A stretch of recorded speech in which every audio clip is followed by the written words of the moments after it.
നിക്ക്, നിങ്ങളിത് എന്നെ എങ്ങോട്ടാ വിളിച്ചോണ്ട് പോകുന്നേ? ഈ റെസ്റ്റോറന്റ് നമ്മളെ പോലത്തെ പാവങ്ങൾക്ക് പറഞ്ഞിട്ടുള്ളതല്ല. വലിയ ബിസിനസ്സുകാരും പണക്കാരുമാ ഇവിടെ വരുന്നത്. എടാ, എന്റെ ഡ്രസ്സ് തന്നെ ഒന്ന് നോക്ക്. റോഡിൽ ഫുട്പാത്തിലെ ഡ്രസ്സ് വെക്കുന്ന ചേച്ചിയെ പോലും ഉണ്ട് എന്നെ കാണാൻ. നീ എന്തൊക്കെയാ പറയുന്നത്? അബി, ഞാൻ പറയുന്ന ഒന്ന് കേക്ക്. നീ ആ റെസ്റ്റോറന്റിൽ ഇരുന്ന് ഭക്ഷണം കഴിക്കുന്നവരെ നോക്ക്. വലിയ വലിയ ആളുകളാ അവിടെ ഇരിക്കുന്നത്. എടീ, നിന്നെ കാണാൻ കിടു ലുക്കാണ്. Trust me. അബി, ഇത് ഈ സിറ്റിയിലെ ഏറ്റവും വലിയ റെസ്റ്റോറന്റാ. നമ്മുടെ കയ്യിലെ ബഡ്ജറ്റിന് ഇവിടുത്തെ വെള്ളം കുടിക്കാൻ പോലും പൈസ തയ്യയില്ല. അനന്യ, നീ ആവശ്യമില്ലാത്ത കാര്യം ഒന്നും ആലോചിക്കണ്ട. നിന്റെ ബർത്ത്ഡേ അല്ലേ? വാ. ആണോ? നീ കഷ്ടപ്പെട്ട് പാർട്ട് ടൈം ജോലി ചെയ്ത് ഡെലിവറി ചെയ്തുണ്ടാക്കിയ പൈസ ഒറ്റയടിക്ക് പൊട്ടിക്കണം. അനന്യ, നീ അത് എനിക്ക് വിട്ടേക്ക്. ഞാൻ നോക്കിക്കോളാം. ഞാൻ ടേബിൾ നമ്പർ 3 പോകുന്നു. നീ അങ്ങോട്ടേക്ക് വാ. വേണ്ട. അനന്യ അഭിയെ തടയാൻ വേണ്ടി അവന്റെ പുറകെ പോയി. വേഗത്തിൽ പോയപ്പോൾ അവൾ അറിയാതെ റെസ്റ്റോറന്റിൽ വന്ന ഒരു ബിസിനസ്സുകാരനെ തട്ടി. അയാളുടെ വില കൂടിയ കോട്ടിൽ റെഡ് വൈൻ വീണു. അയാൾ ദേഷ്യത്തിൽ ഗ്ലാസ് എറിഞ്ഞു പൊട്ടിച്ചു. സോറി, ഞാൻ കണ്ടില്ല. നിനക്കെന്താ കണ്ണ് കണ്ടൂടെ? നിന്നെ പോലത്തെ ലോക്കൽസിനൊക്കെ ഈ ഹോട്ടലിൽ കയറ്റിയത് ആരാ? നിനക്കറിയോ ഈ സൂട്ടിന്റെ വില എന്താണെന്ന്? 20 ലക്ഷത്തിന്റെ സ്യൂട്ടാണ് നീ വൈനൊഴിച്ച് കറയാക്കിയത്. സർ, ഞാൻ പറഞ്ഞില്ലേ സോറി. എനിക്കറിയില്ലായിരുന്നു. ഞാൻ സോറി. നീ എന്താ വിചാരിച്ചേ? സോറി പറഞ്ഞാൽ ഞാനങ്ങ് വിടുവെന്നോ? ഈ സ്യൂട്ടിന്റെ വില നീ തരൂ. എന്താ പറഞ്ഞേ? ഒന്നുകൂടെ പറ. അരെ വാ, ഇതേതാ യുദ്ധഭൂമിയിൽ ഒരു പുതിയ നടൻ. നിനക്ക് ഈ റെസ്റ്റോറന്റ് സ്റ്റാൻഡേർഡിനെ പറ്റി അറിയില്ലേ? ഇതൊന്നും അറിയാതെ വലിഞ്ഞു കയറി വന്നേക്കോണോ? അതൊക്കെ അവിടെ നിൽക്കട്ടെ. നീ ആദ്യം എന്റെ ഭാര്യയോട് മാപ്പ് പറയും. എടാ വേണ്ട. ഓ, ഞാൻ നിന്റെ ഭാര്യയോട് മാപ്പ് പറയണമല്ലേ? നിനക്ക് ഞാൻ ആരാണെന്ന് അറിയോ? എടാ, നമുക്ക് മാപ്പ് പറയാതെ ഇവിടുന്ന് പോവാൻ പറ്റില്ല. He is the owner of Singhania industry. Please. നിനക്കെന്താ കാര്യം പറഞ്ഞാൽ മനസ്സിലാവില്ലേ? എന്റെ ഭാര്യയോട് മാപ്പ് പറയാതെ നീ ഇവിടെ നിന്ന് പോവില്ല. നീ മാപ്പ് പറഞ്ഞില്ലെങ്കിൽ ഇന്നത്തെ ഈ ദിവസത്തെ ഓർത്ത് നീ ദുഃഖിക്കും. അഭിനവിന്റെ ഭീഷണി കേട്ട ഉടനെ തന്നെ ആ പണക്കാരൻ ചുറ്റും നോക്കി. റെസ്റ്റോറന്റിൽ ഭക്ഷണം കഴിച്ചുകൊണ്ടിരുന്ന എല്ലാവരുടെയും മുന്നിൽ അയാൾ അപമാനിതനായി നിന്നു. ഞാൻ ഈ രാജ്യത്തെ തന്നെ ഏറ്റവും വലിയ ഡയമണ്ട് ബിസിനസ് രാജാവാണ്. നിനക്കൊക്കെ സ്വപ്നം കാണുന്നതിനപ്പുറമാണ് എന്റെ റേഞ്ച്. മന്ത്രിമാരും MLA മാരും അല്ല എന്റെ പോക്കറ്റില്. ഒരൊറ്റ ഫോൺ കോൾ മതി നിന്റെ ജീവിതം എനിക്ക് തകർക്കാൻ. ഞാനൊന്ന് ഞൊടിച്ചാൽ മതി, പിന്നെ നീ തീർന്നു. നിന്റെ ഈ ബിസിനസ് പിന്നെ ഉണ്ടാവില്ല. തകർത്ത് കളയും ഞാൻ. എന്താ കാണണോ? അഭിനവ് അങ്ങനെ വെല്ലുവിളിച്ച ശേഷം അവൻ അവന്റെ ഫോൺ എടുത്ത് ആർക്കോ മെസ്സേജ് ചെയ്തു. മെസ്സേജ് ചെയ്ത ഉടനെ തന്നെ ആ പണക്കാരന് ഒരു ഫോൺ വന്നു. ആ ഫോൺ വന്ന ഉടനെ തന്നെ ആ പണക്കാരന്റെ മുട്ടിടിക്കാൻ തുടങ്ങി. വാട്ട്? ഇതെല്ലാം എങ്ങനെ സംഭവിച്ചു? ഇനി ഒന്നും പറഞ്ഞിട്ട് കാര്യമില്ല. നീ നമ്മുടെ മുതലാളിയുടെ മോനോട് കയറി ഉടക്കിയോ? അങ്ങനെ എന്തെങ്കിലും സംഭവിച്ചിട്ടുണ്ടെങ്കിൽ നീ പെട്ടെന്ന് അയാളോട് മാപ്പ് പറഞ്ഞ് പ്രശ്നം സോൾവ് ആക്ക്. ഇല്ലെങ്കിൽ നമ്മൾ കുടുംബം അടക്കം തെരുവിലേക്ക് ഇറങ്ങേണ്ടി വരും.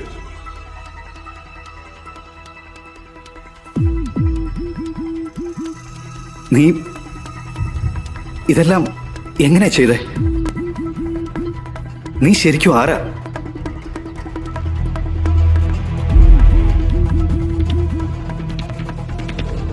അഭിനവ് ഒരു ഹൗസ് ഹസ്ബൻഡാണ്. അവന്റെ ഭാര്യ വീട്ടിലെ സകല ജോലിയും അവനായിരുന്നു ചെയ്തിരുന്നത്. അവനെ ഒരു വേലക്കാരനെ പോലെയായിരുന്നു അവന്റെ അമ്മായിയമ്മ കണ്ടിരുന്നത്. അങ്ങനെ ഒരു ദിവസം അവൻ പുറത്തേക്ക് ഇറങ്ങിയപ്പോൾ അവന്റെ അമ്മായിയമ്മ അവനെ തടഞ്ഞു.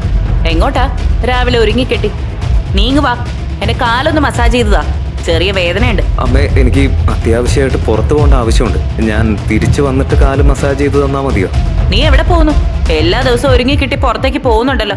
എന്റെ മോളുടെ സമ്പാദ്യം ദൂർത്തടിച്ച് ജീവിക്കാൻ നിനക്ക് നാണോ ഇല്ലേ? അവളുടെ പൈസക്ക് പുറത്ത് ആരെയോ കാണാൻ പോകുന്നു. പുറത്തു നടക്കുന്ന വഴക്ക് കേട്ട് അഭിനവിന്റെ ഭാര്യ അനന്യ പുറത്തേക്ക് ഇറങ്ങി വന്നു. എന്താ ഇവിടെ രാവിലെ തന്നെ വഴക്കുണ്ടാക്കാൻ വേണ്ടിയിട്ട് ഇവിടെ ഇപ്പൊ എന്താ സംഭവിച്ചത്? എന്നോട് ചോദിക്കാതെ നീ നിന്റെ ഭർത്താവിനോട് ചോദിക്ക്. ഒരു പണിക്കും പോവാതെ നിന്റെ ഭർത്താവ് ഇവിടെ അടയിരിക്കാൻ തുടങ്ങിയിട്ട് കുറെ കാലമായി. നീ ഇപ്പൊ തന്നെ അവൻ ഇവിടുന്ന് ഇറക്കി വിടണം.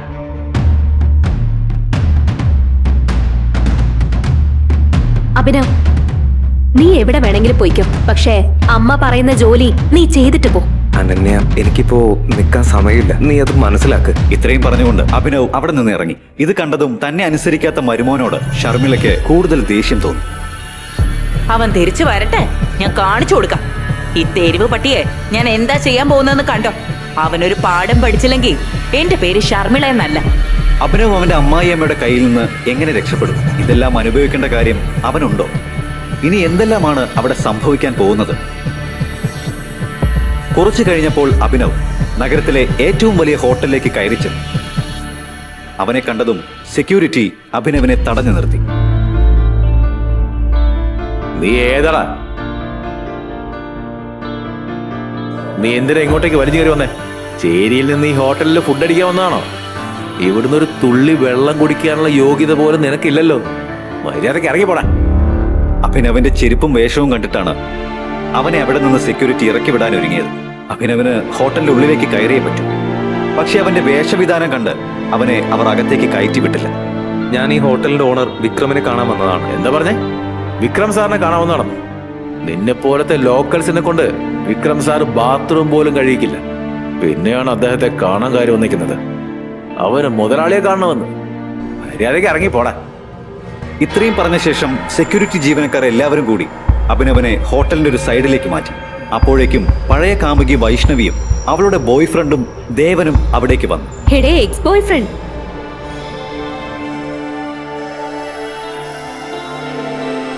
ഭിക്ഷക്കാരൻ ഇങ്ങനെ അപമാനിക്കല്ലേ? കുറെ നാളായി ഭക്ഷണം പോലും കഴിച്ചിട്ടുണ്ടാവില്ല. നിങ്ങൾ ഹോട്ടലിൽ ബാക്കി വന്ന വല്ല ഫുഡ് ഉണ്ടെങ്കിൽ ഇവൻ എടുത്തു കൊടുക്ക്. അവൻ നിന്നോളും. കുറെ നാളായുള്ള വിശപ്പുണ്ടാവും പാവം. കുറച്ചു നാളുകൾക്ക് മുമ്പ് അഭിനവ് അവന്റെ ജീവന തുല്യം സ്നേഹിച്ച പെണ്ണാണ് ഇപ്പോൾ മുന്നിൽ വന്ന് നിന്ന് ഇങ്ങനെ നികൃഷ്ടമായി അപമാനിക്കുന്നത്. എനിക്ക് ആദ്യം വിശ്വാസം തോന്നിയില്ല ഈ പിച്ചക്കാരൻ നിന്റെ പഴയ ബോയ് ഫ്രണ്ട് ആയിരുന്നു എന്ന് പറഞ്ഞത്. അവരുടെ ഈ കളിയാക്കൽ കേട്ട് അഭിനവന് കൂടുതൽ ദേഷ്യം വന്നു. അവൻ എന്തെങ്കിലും പറയുന്നതിന് മുമ്പ് തന്നെ ഒരു ആഡംബരക്കാർ ഹോട്ടലിന്റെ മുന്നിൽ വന്നിറങ്ങി. വിക്രം സാർ വന്നു.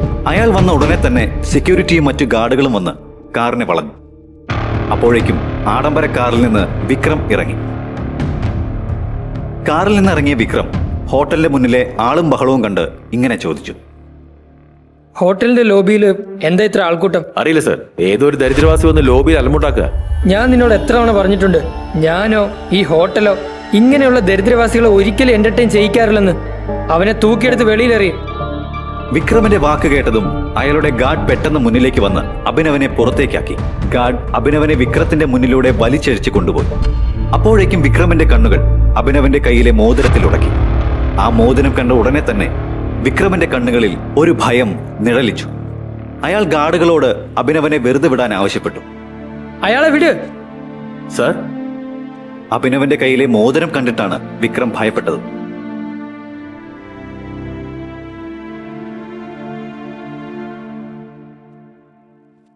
ടൈഗർ. ആ മോതിരം കണ്ട ഉടനെ തന്നെ കോടീശ്വരനായ വിക്രം അഭിനവന്റെ മുന്നിൽ മുട്ടുകുത്തിയിരുന്നു.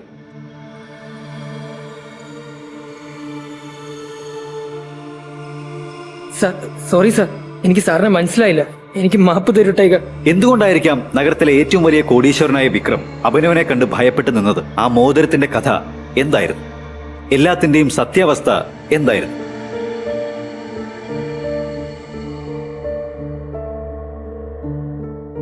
വിക്രവുമായി ഹോട്ടലിൽ നടന്ന സംഭവത്തെപ്പറ്റി അഭിനവ് അവന്റെ ഭാര്യ അനന്യയോട് ഒന്നും പറഞ്ഞില്ല. പിറ്റേ ദിവസം അവൻ അനന്യയ്ക്ക് വേണ്ടിയുള്ള ഭക്ഷണവുമായി അവളുടെ ഓഫീസിലേക്ക് വന്നു. ഓഫീസിൽ എന്തോ ഒരു പ്രശ്നം നടക്കുന്നതായി അവന്റെ ശ്രദ്ധയിൽപ്പെട്ടു. അപ്പോഴാണ് ചാനലിൽ ബ്രേക്കിംഗ് ന്യൂസ് വന്നത്. അനന്യ മേനോന്റെ കമ്പനിയുടെ ടെൻഡർ ഗവൺമെന്റ് ക്യാൻസൽ ചെയ്തു. ഈ ന്യൂസ് ഫ്ലാഷ് ആയതുകൊണ്ട് കൂടി അനന്യ മേനോന്റെ കമ്പനിയുടെ ഷെയർ മൂക്കുകുത്തി താഴേക്ക് വീണു. അനന്യ മേനോൻ അവരുടെ കമ്പനിക്കുണ്ടായ നഷ്ടം എങ്ങനെയാണ് നികത്താൻ പോകുന്നത്?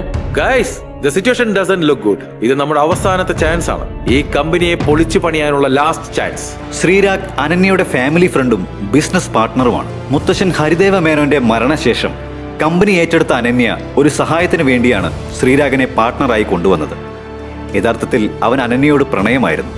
പക്ഷെ അനന്യയുടെ മുത്തച്ഛൻ ഹരിദേവ മേനോൻ അതിനെല്ലാം മുമ്പേ തന്നെ അനന്യയുടെ വിവാഹം ഒരു സാധാരണക്കാരനായ ഒരു ഡെലിവറി ബോയുമായി നടത്തിയിരുന്നു. കമ്പനിക്ക് ഉണ്ടായ നഷ്ടം എങ്ങനെ നികത്തണമെന്ന് അനന്യ ആലോചിച്ചുകൊണ്ടിരുന്നപ്പോൾ കമ്പനിയുടെ ചീഫ് ഫിനാൻഷ്യൽ ഓഫീസർ ഇപ്രകാരം പറഞ്ഞു: ടെൻഡർ നമുക്ക് കിട്ടാത്തത് കൊണ്ട് നമ്മുടെ മുഴുവൻ ഇൻവെസ്റ്റേഴ്സും ഫണ്ട് ക്യാൻസൽ ചെയ്തു. And the balance sheet also dozens looks good. ഇതിങ്ങനെ തുടർന്നാൽ പിന്നെ നമ്മൾ എല്ലാവരും നടുത്തെരുവിൽ ചെന്നിരിക്കേണ്ടതായിട്ട് വരും. മോഹിത്, നിനക്ക് നല്ലോണം അറിയാം ഈ കമ്പനി ഇങ്ങനെ ആക്കാൻ വേണ്ടി എന്റെ മുത്തശ്ശൻ എന്തുമാത്രം കഷ്ടപ്പെട്ടുവെന്ന്. വർഷങ്ങളായുള്ള അദ്ദേഹത്തിന്റെ കഷ്ടപ്പാടുകൊണ്ട് നമ്മുടെ രാജ്യത്തിനകത്ത് മാത്രമല്ല വിദേശത്തേക്ക് പോലും കമ്പനി വളർന്നിരിക്കുക. അതെങ്ങനെയാണ് ഒരു ദിവസം കൊണ്ട് ഇങ്ങനെ മൂക്കുകുത്തി വീഴാൻ പോകുന്നത്? അതൊരിക്കലും സംഭവിക്കില്ല. എന്തെങ്കിലും ഒരു വഴി നമുക്ക് മുന്നിൽ വരും. അനന്യ, നിങ്ങളുടെ മുത്തച്ഛൻ ഉണ്ടായിരുന്ന സമയത്തുള്ള അവസ്ഥയല്ല ഇത്. മുമ്പ് നമുക്ക് സ്ട്രോങ് ഇൻവെസ്റ്റേഴ്സ് ഉണ്ടായിരുന്നു.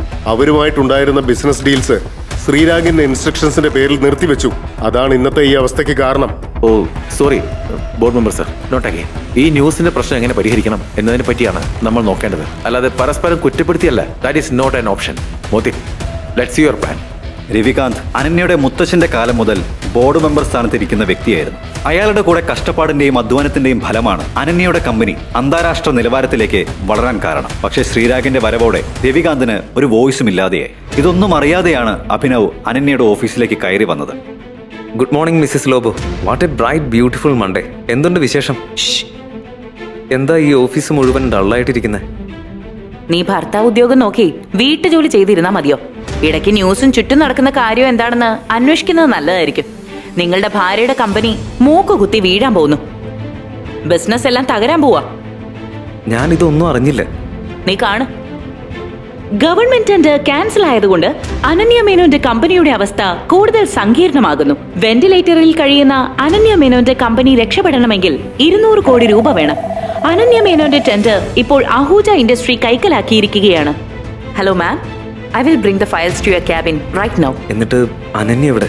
പ്ലീസ് എന്നെ ഡിസ്റ്റർബ് ചെയ്യാതൊന്ന് പോയി തരൂ. എനിക്ക് അനന്യയുടെ അടുത്ത് പോണം. I need to meet her right now. നീ ഇപ്പൊ വീട്ടിലേക്ക് പോ. അനന്യ എവിടെ? കോൺഫറൻസ് റൂമിലുണ്ട്. Thank you ma'am. അബി പോരുത്. അനന്യ, അനന്യ, എനിക്ക് നിന്നോട് അത്യാവശ്യമായിട്ടൊരു കാര്യം പറയാനുണ്ട്. ഇങ്ങനെയൊരു സാഹചര്യത്തിൽ കോൺഫറൻസ് റൂമിൽ ഇടിച്ചു കയറി വന്ന അഭിനവനെ എല്ലാവരും ദേഷ്യത്തിൽ നോക്കി. അവിടെ കൂടിയിരിക്കുന്ന എല്ലാവർക്കും അറിയാം മേനോൻ കുടുംബത്തിലെ വെറുമൊരു വേലക്കാരനാണ് അഭിനവെന്ന്. Abhinav, please get out. Ananya, ഞാൻ പറയുന്നതൊന്ന് കേൾക്ക്. നിന്നെ ഈ പ്രശ്നത്തിൽ നിന്ന് രക്ഷപ്പെടുത്താൻ എനിക്ക് പറ്റും. എന്റെ മുന്നിൽ അതിന്റെ വഴികളുണ്ട്. എനിക്കൊരു അവസരം താ. അഭിനവന്റെ ഈ പെർഫോമൻസ് കണ്ട് ശ്രീരാഗ് അവന്റെ കസേരയിൽ നിന്ന് എഴുന്നേറ്റു. ഇത് കോൺഫറൻസ് റൂമാണ്. കമ്പനിയുടെ കാര്യം പറയാൻ വേണ്ടി ഇതിനകത്ത് എങ്ങനെ ധൈര്യം വന്നു? അനന്യ, ആദ്യം നീ കമ്പനിയിൽ നിന്ന് പുറത്താക്കേണ്ടത് ഇവനെയാ. ഇവനെ എന്ന് പുറത്താക്കുന്നുവോ അന്ന് ഈ കമ്പനി രക്ഷപ്പെടും. Ananya, take your own decisions. Sreerag അഭിനവനെ കോൺഫറൻസ് ഹാളിന് പുറത്തേക്ക് ഇറക്കി വിട്ടു. സെക്യൂരിറ്റി, ഇവനെ ഇറക്കി വിട്. സെക്യൂരിറ്റി അഭിനവനെ ഇറക്കിവിടാൻ ശ്രമിച്ചുകൊണ്ടിരുന്നപ്പോൾ റിസപ്ഷനിസ്റ്റ് അവിടേക്ക് നടന്നു വന്നു. Sir, I will take care of this matter. You can go inside for the meeting. ശരി, നിങ്ങൾ ഫയൽസ് കൊണ്ടുവന്നല്ലോ, ഇവനെ ഇറക്കി വിട്. ഇത്രയും പറഞ്ഞുകൊണ്ട് ശ്രീരാഗ് കോൺഫറൻസ് ഹാളിന്റെ ഉള്ളിലേക്ക് കയറി. അവനെ വിട്. പിടിച്ച് പുറത്താക്കാൻ അവൻ കള്ളനല്ല.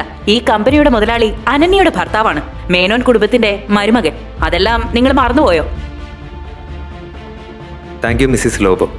നിങ്ങൾ അവളോട് കാണിക്കുന്ന സ്നേഹം അവളുടെ അമ്മ പോലും അവളോട് കാണിക്കുന്നില്ല. You idiot, come with me right now.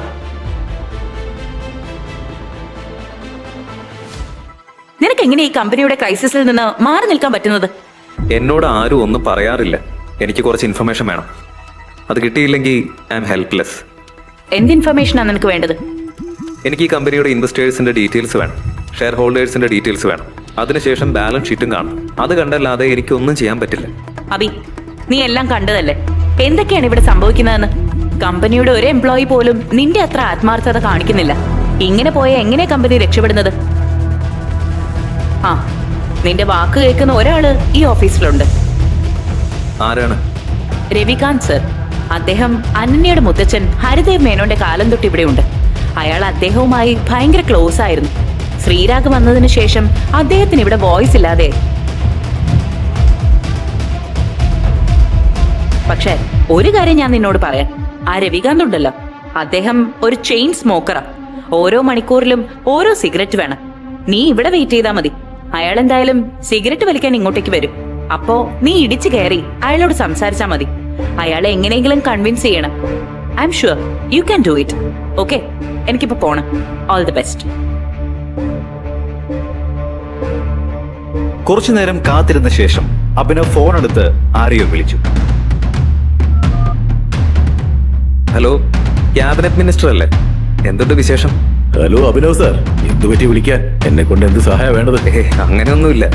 എനിക്ക് ചെറിയൊരു സഹായം വേണം. ഒരു സാധാരണ ഡെലിവറി ബോയ്ക്ക് കേന്ദ്രമന്ത്രിയുമായി എന്ത് ബന്ധമാണുള്ളത്? കേന്ദ്രമന്ത്രി എങ്ങനെയാണ് അഭിനവനോട് ഇത്ര വിനയത്തോടെ സംസാരിച്ചത്? ഫോണിലൂടെ അഭിനവ് തനിക്ക് വേണ്ട സഹായം ആവശ്യപ്പെട്ടു. അവൻ ഫോണിൽ സംസാരിച്ചു കൊണ്ടിരുന്നപ്പോൾ രവികാന്ത് സിഗരറ്റ് വലിക്കാൻ പുറത്തേക്ക് ഇറങ്ങി വന്നു. മന്ത്രി സാറേ, ഞാൻ പറഞ്ഞ കാര്യം സീക്രട്ട് ആയിരിക്കും. കാര്യം നടന്നിട്ട് എന്നെ തിരിച്ചു വിളിക്കണം. ബാക്കി ഞാൻ നോക്കിക്കോളാം. ഓക്കെ?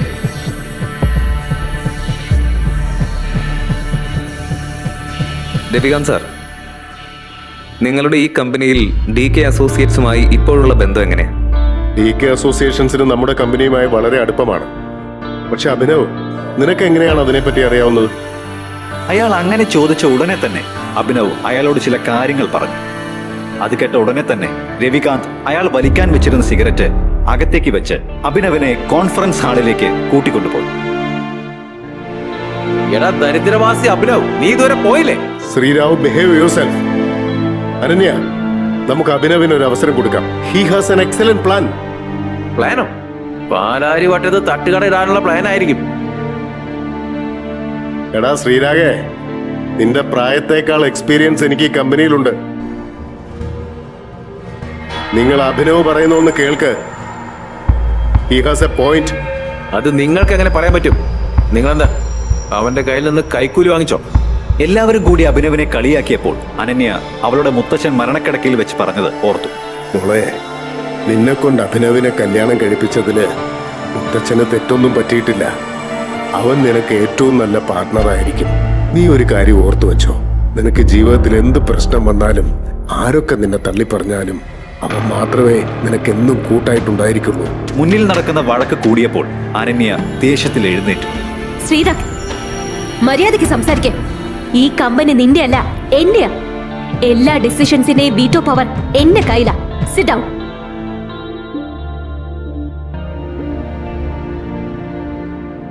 അഭിനവ്, ഇരിക്കെ. നീ പറ. അനന്യ തനിക്ക് പറയാനുള്ളത് കേൾക്കാൻ ഒരുങ്ങിയപ്പോൾ അഭിനവന് സന്തോഷമായി. രവികാന്ത് അഭിനവനെ തന്റെ അടുത്തുള്ള കസേരയിലിരുത്തി.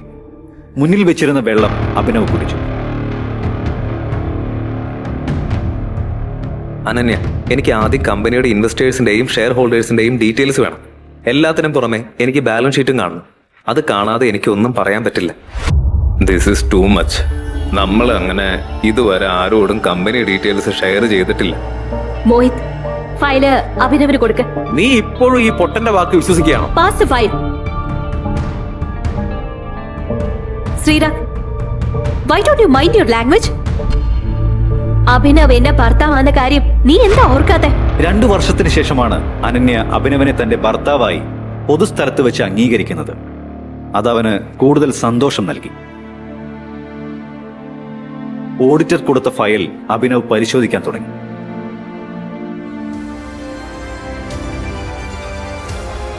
അനന്യ, ഈ സ്റ്റേറ്റ്മെന്റിൽ ഒരുപാട് ഇറഗുലാരിറ്റീസ് ഉണ്ട്. നമ്മുടെ ഇൻവെസ്റ്റേഴ്സിന്റെ കാര്യത്തിൽ എന്തോ തിരിമറി നടന്നിട്ടുണ്ട്. ബാലൻസ് ഷീറ്റിലെ ലാസ്റ്റ് ട്രാൻസാക്ഷനിൽ എനിക്ക് ചെറിയൊരു ഡൗട്ടുണ്ട്. നീ എന്ത് തേങ്ങയാ പറയുന്നത്?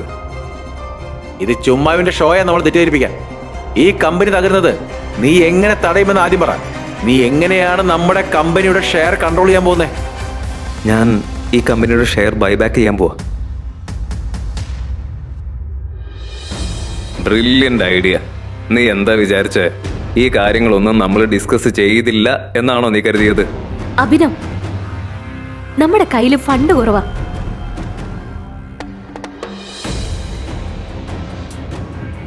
Alright, let me make a call. ഇത്രയും പറഞ്ഞുകൊണ്ട് അഭിനവ് ഫോൺ എടുത്ത് വിളിച്ചു. അവൻ ഫോണിൽ സംസാരിക്കുന്നത് കേട്ട് കോൺഫറൻസ് ഹാളിലിരുന്ന് അനന്യ ഉൾപ്പെടെയുള്ള എല്ലാവരും ഞെട്ടി. മിസ്റ്റർ വിക്രം, ഞാൻ പറയുന്നത് ശ്രദ്ധയോടെ കേൾക്ക്. DK കമ്പനി ഫണ്ടിൽ നിന്ന് 500 കോടി ഞാൻ പറയുന്ന കമ്പനിയിലേക്ക് ഇൻവെസ്റ്റ് ചെയ്യും. അതിനുശേഷം DK കമ്പനി ഞാൻ പറയുന്ന കമ്പനിയുമായി മെർജ് ആയി എന്ന് പബ്ലിക്കായിട്ട് അനൗൺസ് ചെയ്യും ഉടനെ തന്നെ. പിന്നെ നീ അഹൂജ കമ്പനിയുടെ എല്ലാ ഷെയറും ക്യാൻസൽ ചെയ്യും. രവികാന്ത് ഒഴികെ എല്ലാവരും അഭിനവ് പറയുന്നത് കേട്ടുണ്ടായ ഞെട്ടലിൽ നിന്ന് മാറിയിട്ടില്ല. ഇത്രയും വലിയ കാര്യങ്ങൾ തന്റെ ഭർത്താവ് എങ്ങനെയാണ് പറയുന്നതെന്ന് അനന്യയും ആലോചിച്ചു. ഇത്രയും വലിയ കമ്പനി മുതലാളിയുമായി അഭിനവ് എങ്ങനെയാണ് ഇത്ര നിസ്സാരമായി സംസാരിച്ചതെന്ന് അവൾ ചിന്തിച്ചു.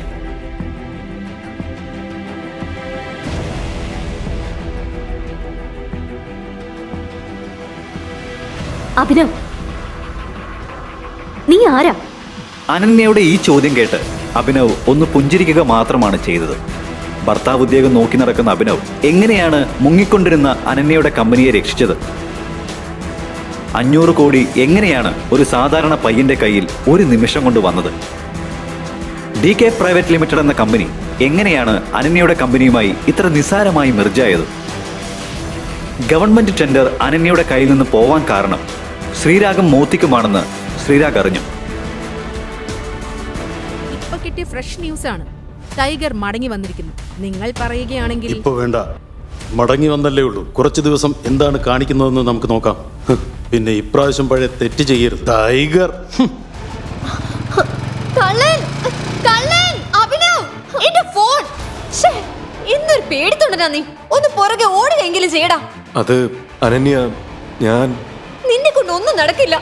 പ്ലീസ് ആരെങ്കിലും ഓടി വരണേ. കള്ളൻ.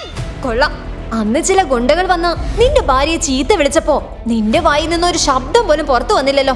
ഇന്നിപ്പോ ദേ ഇതും. ആ ഫോൺ എനിക്ക് എത്ര ഇമ്പോർട്ടന്റ് ആണെന്നോ നിനക്ക് എന്തെങ്കിലും ഐഡിയ ഉണ്ടോ? യു നോ വാട്ട്, നിന്നെ പോലെ ഒരുത്തനെ കെട്ടിയതിൽ എനിക്ക് നാണക്കേട് തോന്നുന്നു. എന്റെ അച്ഛൻ വിചാരിച്ചിരുന്നെങ്കിൽ ഏതെങ്കിലും ഫിലിം സ്റ്റാറുമായി വരെ എന്റെ കല്യാണം നടത്തുവാൻ പറ്റുമായിരുന്നു. പക്ഷെ എന്റെ മുത്തശ്ശൻ നിന്നെ പോലൊരു ദരിദ്രവാസിയെ എന്തിനു എന്റെ തലയിൽ കെട്ടിവെച്ചതെന്നാ എനിക്ക് ഇനിയും മനസ്സിലാകാത്തത്. ഓ ഗോഡ്.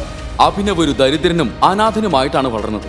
എന്നാൽ ഒരു പ്രത്യേക സാഹചര്യത്തിൽ പണക്കാരിയായ അനന്യയെ അവന് വിവാഹം ചെയ്യേണ്ടി വന്നു. അനന്യയുടെ ഭാരിച്ച ചെലവുകളൊക്കെ നോക്കി അവളെ സന്തോഷിപ്പിക്കാനുള്ള കഴിവോ പണമോ അവന്റെ കയ്യിലില്ലായിരുന്നു. ഭാര്യ വീട്ടിൽ താമസിച്ചിരുന്ന അഭിനവിന് അവിടെ ഒരു ബഹുമാനവും കിട്ടിയിരുന്നില്ല. അവിടുത്തെ വേലക്കാരികൾ പോലും അവനെ വഴക്കു പറയുമായിരുന്നു. ഡാഡാ, ഞാൻ ഈ തറ ഇപ്പൊ തുടച്ചതേ ഉള്ളൂ. അപ്പോഴേക്കും നീ ചെരുപ്പിട്ട് വന്ന് അതൊക്കെ വൃത്തികേടാക്കിയല്ലേ? നിന്റെ തന്തയുടെ വീടല്ല ഇത്. സോറി, ഞാൻ ശ്രദ്ധിച്ചില്ല. എന്നും പറഞ്ഞ എന്റെ പപ്പയെ പറ്റി പറയാനുള്ള അവകാശം നിനക്ക് ആരാ തന്നത്? അത്ര വലിയ തന്തയുടെ മകനാണെങ്കിൽ നീ എന്തിനാ ഇങ്ങനെ ഭാര്യ വീട്ടിൽ താമസിച്ച് അനന്യ മേഡത്തിന്റെ ചെലവിൽ കഴിയുന്നേ? പറ.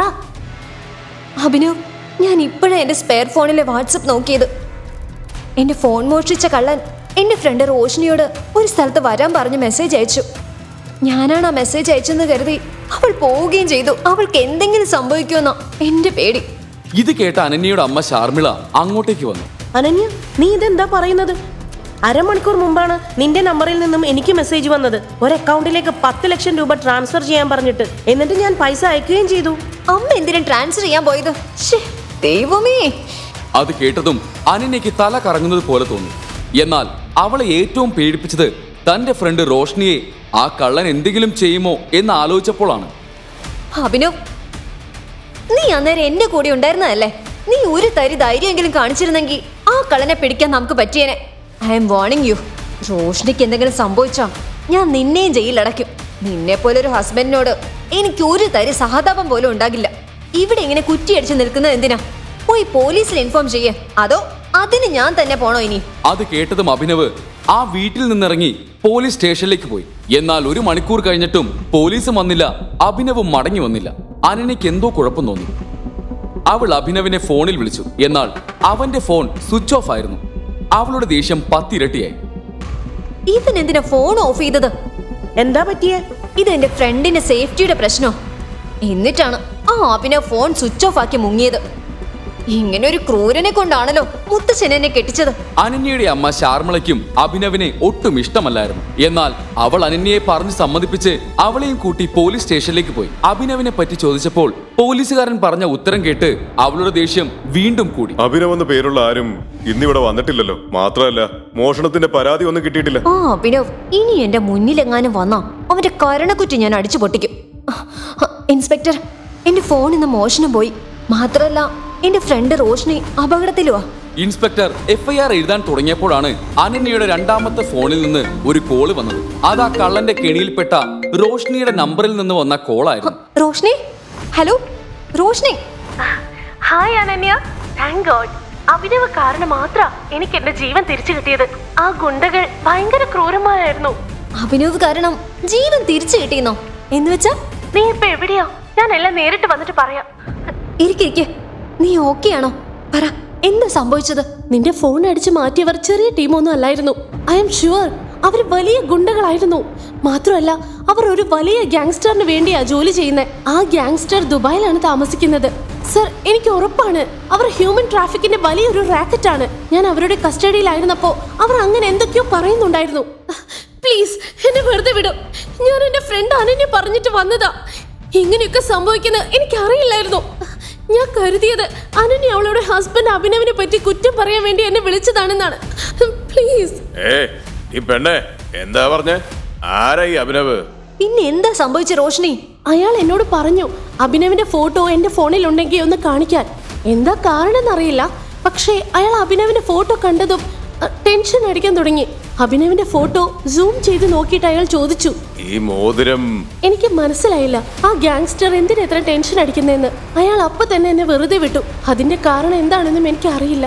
എടാ മണ്ടന്മാരെ, ഇതെങ്ങാനും ടൈഗർ സാർ പറഞ്ഞ എന്നെ നേരിട്ട് വന്ന് വെടിവെച്ച് കൊല്ലും. പെട്ടെന്ന് കെട്ടഴിക്കേ പെങ്ങളെ, വേഗം പൊക്കും. വാട്ട്? ഇതെങ്ങനെ പോസിബിൾ ആകും? അമ്മ, ആ പോക്കറ്റ് അടിക്കാരന്റെ പുറകെ ഓടാൻ പോലും പേടിച്ചു ഒരുത്തനെ ഈ അണ്ടർവേൾഡ് ഗാങ്സ്റ്ററിനെയൊക്കെ എങ്ങനെയാ പരിചയം?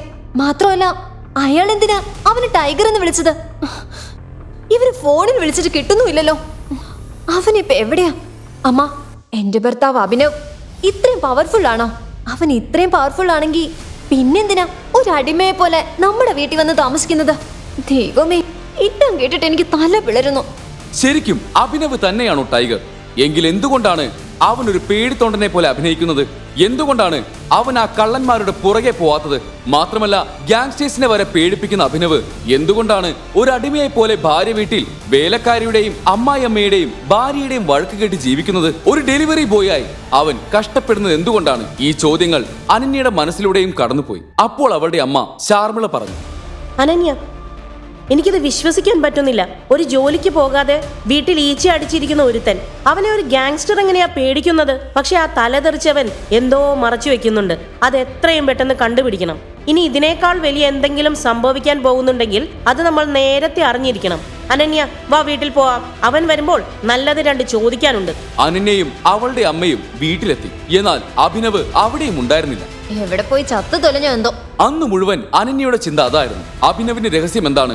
അവൾ പലതവണ അഭിനവിനെ ഫോണിൽ വിളിച്ചു. പതുക്കെ പതുക്കെ അവൾക്ക് ടെൻഷൻ അടിക്കാൻ തുടങ്ങി. അഭിനവിന് എന്തെങ്കിലും സംഭവിച്ചിട്ടുണ്ടാവുമോ?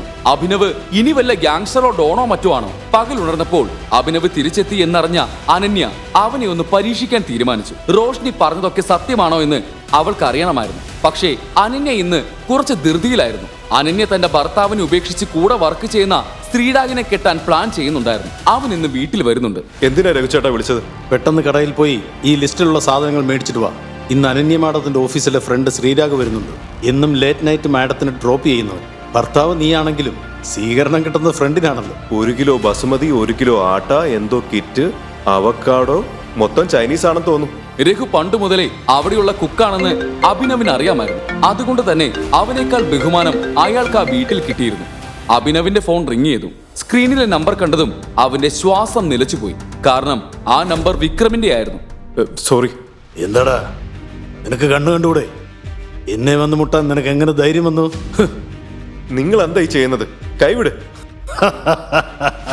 മോനെ, നിനക്കറിയില്ല നീ ആരുടെ ദേഹത്താണ് കൈവച്ചതെന്ന്. രാജുബായുടെ പേര് കേട്ടിട്ടില്ലേ നീ? ബായി 2 തട്ട് തട്ടിയാൽ നീ ഇഴഞ്ഞിഴഞ്ഞ് വീട്ടിൽ പോകേണ്ടി വരും. മനസ്സിലായോ? ഇത് മറ്റേ വീട്ടിലെ അവനല്ലേ? മറ്റേ സുന്ദരിയായ ഭാര്യയും പോങ്ങൻ ഭർത്താവുമുള്ള വീട്ടിലെ.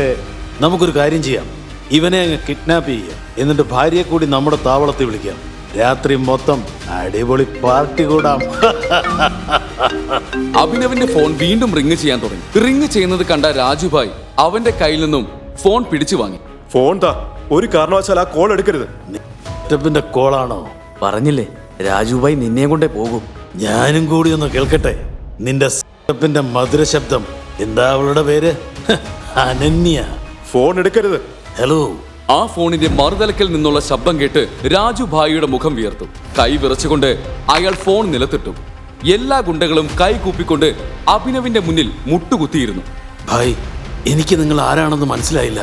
എന്നോട് ക്ഷമിക്കൂ പ്ലീസ്. സോറി ഭായ്. നിങ്ങളൊരു ദരിദ്രനും പേടിത്തൊണ്ടനുമാണെന്നാണ് ഞാൻ കരുതിയത്. നിങ്ങൾ ശരിക്കും ആരാണെന്ന് നിങ്ങളുടെ ഭാര്യയ്ക്കെങ്കിലും അറിയുമോ? എന്നോട് ക്ഷമിക്കൂ ഭായ്. ഭായ് ക്ഷമിക്കൂ പ്ലീസ്. അപ്പോഴേക്കും അവിടെയാകെ പൊടി പറന്നു. എല്ലാവരും ആകാശത്തേക്ക് നോക്കി. ഒരു ഹെലികോപ്റ്റർ താഴേക്ക് പറന്നു വന്നു. എന്തിനാണ് ആ ഹെലികോപ്റ്റർ വന്നത്? എന്തുകൊണ്ടാണ് ആ ഗുണ്ടകൾ അഭിനവിനെ താണു വണങ്ങിയത്? ടൈഗർ ഗ്രൂപ്പിന്റെ മാനേജർ വിക്രവുമായി അഭിനവിന് എന്താണ് കണക്ഷൻ? പിറ്റേ ദിവസം അനന്യയുടെ അമ്മയ്ക്ക് ഒരു ന്യൂസ് ലഭിച്ചു. ശർമിള മാഡം, നിങ്ങളുടെ ദരിദ്രനായ മരുമകൻ അഭിനവില്ലേ, അവൻ ട്രാവൽ ചെയ്ത് വിമാനം ഹൈജാക്ക് ചെയ്യപ്പെട്ടു. അഭിനവിനെ മോചിപ്പിക്കാൻ 200 കോടിയാണ് അവർ റാൻസം ചോദിക്കുന്നത്. എന്ത്? അവന്റെ പ്ലെയിൻ ഹൈജാക്ക് ആയെന്നോ? ഇതിനേക്കാൾ ഒരു നല്ല ന്യൂസ് വേറെ ഇല്ല. ഞാൻ അവനെ ഇറക്കാൻ 200 രൂപ പോലും ചെലവാക്കില്ല. അപ്പോഴാണ് 200 കോടി. ആരാ എന്തിനാ ഇത് ആവശ്യപ്പെടുന്നത്? ഇന്നലെ വരെ വേലക്കാരിയുടെ തെറി കേട്ടിരുന്ന, ഭാര്യയുടെ തെറിവിളി കേട്ട് ജോലിക്കാരന്റെ മുറിയിൽ കിടന്നിരുന്ന, വെറും 100 രൂപ വിലയുള്ള ഷർട്ട് ഇട്ടിരുന്ന അഭിനവ് അവന് വേണ്ടി 200 കോടിയുടെ മോചന ദ്രവ്യം ആരായിരിക്കും ആവശ്യപ്പെട്ടത്? അനന്യ, നീ കേട്ടോ അഭിനവിന്റെ കാര്യം? അമ്മ, എനിക്ക് ഈ അഭിനവിന്റെ കാര്യത്തിൽ ആദ്യമേ സംശയം ഉണ്ടായിരുന്നു. അമ്മയ്ക്ക് ഓർമ്മയില്ലേ, കുറച്ച് ഗുണ്ടകൾ ചേർന്ന് റോഷ്നിയെ തട്ടിക്കൊണ്ടുപോയത്? അവരും ഈ അഭിനവിനെ പേടിച്ച അവളെ വെറുതെ വിട്ടത്. കഴിഞ്ഞ ദിവസം അവന് ടൈഗർ ഗ്രൂപ്പിന്റെ വിക്രം സാറിന്റെ കോളും വന്നിരുന്നു. ഞാൻ കരുതി വല്ല സ്പാം കോളും ആയിരിക്കും, ഇഗ്നോർ ചെയ്തേക്കാമെന്ന്. രഘുചേട്ടൻ അവന് സാധനം വാങ്ങാൻ പറഞ്ഞയച്ച ശേഷം ഈ തമ്പുരാൻ പിന്നെ മടങ്ങി വന്നിട്ടുമില്ല. എനിക്കൊരു കാര്യം മനസ്സിലാവുന്നില്ല, ഈ അഭിനവിനെ എന്ത് കണ്ടിട്ടാ ഹൈജാക്കേഴ്സ് പിടിച്ചു വെച്ചിരിക്കുന്നതെന്ന്. ബാക്കി എല്ലാവരും പറഞ്ഞു വിട്ടിട്ട് ഇവന് മാത്രം പിടിച്ചു വെച്ചിരിക്കുന്നു മണ്ടന്മാർ. മാത്രമല്ല, എന്താ അവരുടെ ഡിമാൻഡ്? 200 കോടിയോ? എനിക്ക് തോന്നുന്നത് ഈ അഭിനവ് തന്നെ അവരോട് പറഞ്ഞു കാണും അവന്റെ ഭാര്യ വീട്ടിൽ 200 കോടിയുടെ സ്വത്തുണ്ടെന്ന്. അനന്യ മേഡം, അഭിനവ് അങ്ങനെയൊന്നും പറഞ്ഞിട്ടില്ല. അവൻ സൈലന്റ് ആണ്. പക്ഷെ ഹൈജാക്ക് ചെയ്തവർ തന്നെയാണ് പറഞ്ഞത് 200 കോടി കിട്ടിയില്ലെങ്കിൽ അഭിനവിനെ അവർ കൊന്നുകളയുമെന്ന്. അപ്പോ പിന്നെ അവനെ രക്ഷിക്കാൻ നമ്മുടെ മുഴുവൻ സ്വത്തും വിറ്റു തുളയ്ക്കണോ? അവൻ ചാകട്ടെ, അത് തന്നെയാണ് നല്ലത് അനന്യയ്ക്കും ഈ ഫാമിലിക്കും. ഷാർമിള TV ഓൺ ചെയ്തു. അപ്പോൾ ടിവിയിൽ കണ്ട ന്യൂസ് കേട്ട് എല്ലാവരും ഞെട്ടിത്തെരിച്ചു. കൊച്ചിയിൽ നിന്നും തുർക്കിയിലേക്ക് പോയി ഒരു ഫ്ലൈറ്റ് ഹൈജാക്ക് ചെയ്യപ്പെട്ടു. അഭിനവ് നാളെ ബന്ദിയാക്കി അവർ 200 കോടിയാണ് ആവശ്യപ്പെട്ടത്. എന്നാൽ ഞെട്ടിപ്പിക്കുന്ന വാർത്ത ഇതല്ല. അജ്ഞാതനായ ഒരു കോടീശ്വരൻ അയച്ച 500 കോടിയുമായി അഭിനവിനെ രക്ഷിക്കുവാൻ വന്നവർ ഫ്ലൈറ്റിന്റെ അടുത്തേക്ക് ചെന്നതും ഉള്ളിൽ നിന്ന് വെടിയച്ചകൾ കേട്ടു. ഹൈജാക്കേഴ്സ് പൈസ വാങ്ങിയ ശേഷം അഭിനവിനെ വധിച്ചതാണോ? ഈ ചോദ്യത്തിന്റെ ഉത്തരം അറിയുവാൻ മുഴുവൻ രാജ്യവും ആകാംക്ഷയോടെ കാത്തിരിക്കുകയാണ്. ആ വാർത്ത കേട്ടതും അനന്യയും ഷാർമിളയും കണ്ണു മിഴിച്ചു നിന്നു. അനന്യ വിശ്വാസം വരാതെ ചോദിച്ചു, ആരായിരിക്കും അഭിനവിനെ രക്ഷിക്കാൻ 500 കോടി അയച്ചത്? മുത്തശ്ശന്റെ കയ്യിൽ പോലും അത്രയും പൈസ ഇല്ലല്ലോ. ഈ അഭിനവ് എപ്പോഴാ ഇത്രയും ഇമ്പോർട്ടന്റ് ആയത്? അവന് വേണ്ടി 500 കോടി മുടക്കാൻ വരെ ആളുകളുണ്ടോ? അനന്യ, ഇവൻ ശരിക്കും ആരാണെന്ന് നമുക്ക് കണ്ടുപിടിക്കണം. ദരിദ്രനും അനാഥനുമായ അഭിനവിനെ രക്ഷിക്കുവാൻ വേണ്ടി ഇത്രയും പൈസ അയച്ചത് ആരായിരിക്കും? ഫ്ലൈറ്റിനുള്ളിൽ കേട്ട വെടിയൊച്ച അഭിനവിന്റെ ജീവനെടുത്ത് കാണുമോ? അഭിനവിന്റെ ഫോണിലേക്ക് വന്ന ആ കോൾ ആരുടെയായിരുന്നു? എനിക്ക് തോന്നുന്നത് നമ്മുടെ കയ്യിൽ വന്നുപെട്ടത് വളരെ പവർഫുള്ളും പണക്കാരനുമായ ഒരു ഇരയാണെന്നാണ്. അവൻ ചത്തെങ്കിൽ അതെല്ലാം നമുക്ക് നഷ്ടപ്പെട്ടു. അഭിനവ് സർ ജീവനോടെ ഉണ്ടാകുമോ മേഡം? അവന് വെടി കൊണ്ടിട്ടുണ്ടാവും. അങ്ങനെയാണെങ്കിൽ ചിലപ്പോ ശവം പോലും അവര് വിട്ടുതരില്ല. ഇനി അത് കിട്ടിയിട്ടും നമ്മൾ എന്ത് ചെയ്യാനാ? നിങ്ങൾ ഈ ചെയ്യുന്നതൊക്കെ തെറ്റാണ്. അഭിനവ് സർ ശരിക്കും ആരാണെന്ന് നിങ്ങൾക്ക് ആർക്കും അറിയില്ല. ഷട്ട് അപ്പ്, നീ നമ്മുടെ മാനേജറാണ്, ആ കാര്യം മറക്കരുത്. I have proof madam. ഇത് നോക്ക്. ഇതിൽ ആരുടെയും പേര് പോലും ഇല്ലല്ലോ. What nonsense. ഇത് അഭിനവ് സാറിന്റെ ഫയലാണ്. ഇന്നലെ പച്ചക്കറി വാങ്ങാൻ പോയപ്പോ വണ്ടിയിൽ മറന്നു വെച്ചതാണ്. ഇവിടുത്തെ അടുക്കള പണി ചെയ്യുന്നവന്റെ കയ്യിൽ 1 രൂപ പോലും ഉണ്ടാകില്ലെന്ന് ഉറപ്പാണ്. ഷാർമിള ഫയൽ തുറന്നു വായിക്കാൻ തുടങ്ങി. അതിലെ ചില കാര്യങ്ങൾ വായിച്ചപ്പോൾ അവരുടെ ഹൃദയം നിലയ്ക്കുന്നത് പോലെ തോന്നി. അവർ ഞെട്ടലോടെ അലറി, അനന്യ, നമുക്ക് തെറ്റുപറ്റി. നീ ഇപ്പോ തന്നെ അഭിനവിനെ വിളിച്ചിട്ട് ആദ്യം തന്നെ അവനോട് മാപ്പ് പറയ. ഇല്ലെങ്കിൽ നമ്മുടെ എല്ലാവരുടെയും കാര്യം പോക്കാ. അഭിനവിന്റെ സത്യം നമ്മൾ അറിയാതെ പോയല്ലോ. അനന്യ, ഫോൺ ചെയ്യാൻ. ഒരു മിനിറ്റ്, എന്താണ് അഭിനവിന്റെ യാഥാർത്ഥ്യം? എന്താണ് ആ ഫയലിൽ എഴുതിയിരിക്കുന്നത്? ആരെങ്കിലും ഒന്ന് പറയോ അതിലെന്താണെന്ന്? കോൾ വിളിക്ക. ഷാർമിളയെ ഞെട്ടിക്കുന്ന എന്ത് വിവരങ്ങളാണ് ആ ഫയലിൽ ഉണ്ടായിരുന്നത്? അനാഥനും ദരിദ്രനുമായ അഭിനവിന് വേണ്ടി ഇത്രയും കാശ് അയച്ചത് ആരാണ്? ഞാൻ ബൽറാംജിയെ കാണണമെന്ന് നിങ്ങൾക്ക് ശരിക്കും തോന്നുന്നുണ്ടോ? ബൽറാമിന്റെ പേര് കേട്ട് അഭിനവ് അപ്പോഴും വിറയ്ക്കുകയായിരുന്നു. വിക്രമിനും അവന്റെ പരിഭ്രമം മനസ്സിലായി. ബൽറാംജിയോ? ബൽറാം എന്ന് വിളിച്ചാൽ മതി. കാട്ടിലെ എല്ലാ മൃഗങ്ങളും ടൈഗറിന്റെ പേരിനൊപ്പവും ജി ചേർക്കും. പക്ഷെ ടൈഗർ ഒരിക്കലും ഒരു മൃഗത്തിന്റെ പേരിനൊപ്പവും ജി ചേർക്കാറില്ല. നമുക്ക് വൈകുന്നേരം കാണാം. ബൈ. വിക്രം പറഞ്ഞത് കേട്ടപ്പോൾ അഭിനവിന്റെ ആത്മവിശ്വാസം കൂടി. കൂട്ടിൽ നിന്നും പുറത്തു ചാടി കാട്ടിലെത്തിയ ഒരു കടുവയെ പോലെയാണ് അവൻ ഇപ്പോൾ തോന്നിയത്. പഴയ ഓഫീസിൽ നിന്ന് ഇറങ്ങിയ ശേഷം അഭിനവ് വീട്ടിലെത്തിയിരുന്നു. ഇത്രയും സമാധാനമായി തന്റെ കിടക്കയിൽ അവസാനമായി എപ്പോഴാണ് കിടന്നതെന്ന് അവൻ ഓർമ്മയുണ്ടായിരുന്നില്ല. പിസ ഡെലിവറിക്കായി അവൻ വലിയ ആകാംക്ഷയോടെ മുറിയുടെ വാതിലിലേക്ക് നോക്കുകയായിരുന്നു. Sir, order 500 രൂപയുടേതായിരുന്നു. പക്ഷെ നിങ്ങൾ എനിക്ക് 1000 രൂപ തന്നല്ലോ. നിങ്ങൾ ഡെലിവറി ചെയ്യുന്നവർ ഒരുപാട് കഷ്ടപ്പെടുന്നുണ്ട്. ഈ 500 രൂപ നിങ്ങളുടെ ടിപ്പാണ്. Thank you sir. അതേസമയം അഭിനവ് ആ പിസ ബോക്സിലേക്ക് ശ്രദ്ധയോടെ നോക്കുകയായിരുന്നു. അവസാനമായി എപ്പോഴാണ് പിസ കഴിച്ചതെന്ന് അവൻ ഓർക്കാൻ കഴിഞ്ഞില്ല. വൈഷ്ണവിക്കും തനിക്ക് വേണ്ടി ഒരു വീട് വാങ്ങാനുള്ള ശ്രമത്തിൽ എത്രയെത്ര ആഗ്രഹങ്ങളാണ് അവൻ അടക്കി വെച്ചത്. ഇന്നാണ് അവൻ അത് തിരിച്ചറിയാൻ പോകുന്നത്. പക്ഷെ ഇനി അവൻ സ്വയം തടഞ്ഞു നിർത്താൻ പോകുന്നില്ല. വൈകുന്നേരം അഭിനവ് ഹോട്ടൽ സഫയറിലേക്ക് പോകാൻ തയ്യാറെടുക്കാൻ തുടങ്ങി. അവൻ ഒരു ചാര നിറത്തിലുള്ള ഷർട്ടും കറുത്ത പാൻസുമാണ് ധരിച്ചിരുന്നത്. ഇതിലും നല്ലതൊന്നും അഭിനവിന്റെ കയ്യിൽ ധരിക്കാൻ ഉണ്ടായിരുന്നില്ല. പുറത്തുനിന്ന് ഹോട്ടൽ കണ്ടപ്പോൾ അവൻ അത്ഭുതപ്പെട്ടുപോയി. ഇത്രയും വലിയൊരു ഹോട്ടൽ ഇത്ര അടുത്തുനിന്ന് അവൻ ഇതിനു മുൻപ് കണ്ടിട്ടുണ്ടായിരുന്നില്ല. സ്റ്റോപ്പ്. എങ്ങോട്ടാണ് പോകുന്നത്? ഞാൻ അകത്തേക്കാണ് പോകുന്നത്. എന്താണ് പ്രശ്നം? നിനക്ക് അകത്ത് പോകണമല്ലേ? അതിന് ഞാൻ നിന്നെ അകത്തേക്ക് കടത്തി വിടുമെന്ന് കരുതിയോ? എന്തുകൊണ്ട് എനിക്ക് അകത്തേക്ക് പോകാൻ കഴിയില്ല? ചീഫ് സെക്യൂരിറ്റി ഓഫീസർ തന്റെ വസ്ത്രം കണ്ടാണ് തന്നെ വിലയിരുത്തുന്നതെന്ന് അഭിനവിന് മനസ്സിലായി. ശ്രദ്ധിക്ക്, നിന്നെ പോലുള്ളവരെ എനിക്ക് നന്നായി അറിയാം. കൂടുതൽ കളിയാക്കാതെ ഇവിടെ നിന്ന് പോകൂ. നിങ്ങൾക്ക് എന്നെ എങ്ങനെ അറിയാം? നിങ്ങൾ എന്റെ വല്ല ബന്ധുവാണോ? ഞാൻ അകത്തേക്ക് പോകാൻ വന്നതാണെങ്കിൽ പിന്നെ എന്തിന് തിരികെ പോകണം? ഈ ഹോട്ടൽ നിന്റെ അച്ഛന്റെ ആണോ? പറ. ഇത് കേട്ടപ്പോൾ അഭിനവിന് ദേഷ്യം വന്നു. പക്ഷേ അവൻ ദേഷ്യത്തിൽ ഒന്നും ചെയ്തില്ല. ആളുകളുടെ ശ്രദ്ധ തന്നിലേക്ക് വരാതിരിക്കാൻ അവൻ ശാന്തനായി നിന്നു. അഭിനവ് 2 അടി പിന്നോട്ട് മാറി ഫോൺ എടുത്ത് വിക്രമനെ വിളിച്ചു. യെസ് ടൈഗർ, എവിടെ എത്തി? ഞാൻ ഹോട്ടലിന്റെ പ്രവേശന കവാടത്തിലുണ്ട്. വിക്രം, നമ്മുടെ ടേബിൾ നമ്പർ എത്രയാണ്? ടേബിൾ നമ്പറോ? ഹേയ്, ഞാൻ ഈ ഹോട്ടലിന്റെ ഉടമയാണ്. എനിക്ക് ടേബിൾ ബുക്ക് ചെയ്യേണ്ട ആവശ്യമില്ല. നീ പോയി വിശ്രമിക്കൂ, ഞാൻ ഇപ്പൊ എത്തും. എനിക്ക് അകത്തേക്ക് പോകാൻ കഴിയുന്നില്ല. ഇവിടെ ഒരു സെക്യൂരിറ്റി ഗാർഡ് നിൽക്കുന്നുണ്ട്. എന്നെ പോലുള്ളവരെ അകത്തേക്ക് കടത്തിവിടില്ലെന്നാണ് അയാൾ പറയുന്നത്. ആരാണ് ഈ വിട്ടി? ഒരു കാര്യം ചെയ്യും, ഞാൻ 10 മിനിറ്റിനുള്ളിൽ അവിടെ എത്തും. അതുവരെ കാത്തിരിക്കും. ഈ ഓഫീസറുടെ പെരുമാറ്റത്തിന് ഞാൻ ക്ഷമ ചോദിക്കുന്നു. അത് സാരമില്ല, ഞാൻ വെയിറ്റ് ചെയ്യാം. അപ്പോൾ നീ വലിയ ഹീറോ ആകാൻ ശ്രമിക്കുകയായിരുന്നല്ലേ? ഞാൻ പറഞ്ഞില്ലേ നിന്നെ അകത്തേക്ക് വിടില്ലെന്ന്. നീ പ്രധാനമന്ത്രിയെ വിളിച്ചാലും ഞാൻ സമ്മതിക്കില്ല. മനസ്സിലായോ? ഇപ്പൊ ഇവിടെ നിന്ന് പോ. ഹേയ് നോക്കൂ, നിന്റെ ഒരു വിലയുമില്ലാത്ത മുൻ കാമുകൻ ഇവിടെയുണ്ട്. വാ, ഒക്കെ അവനൊന്ന് ആക്കിയിട്ട് പോവാം. ഞാൻ അവനെ എന്റെ കാമുകനായിട്ട് ഒരിക്കലും കരുതിയിട്ടില്ല. എന്നെക്കാൾ താഴെയുള്ളവരുമായി ഞാൻ സംസാരിക്കാറ് പോലുമില്ല. അവരെ നോക്കാൻ പോലും എനിക്ക് ഇഷ്ടമല്ല. പിന്നെ എങ്ങനെ കാമുകനാക്കും? നിങ്ങൾക്കൊരു ചെറിയ മനുഷ്യനുമായി ബന്ധപ്പെടാൻ ഇഷ്ടമുണ്ടാവില്ല. പക്ഷേ ഈ ചെറിയ മനുഷ്യൻ നിങ്ങൾക്കൊരു ഉപദേശം തരാം. ഒരു വ്യക്തിയെ തിരിച്ചറിയുന്നത് അയാളുടെ വാക്കുകളിലൂടെയാണ്.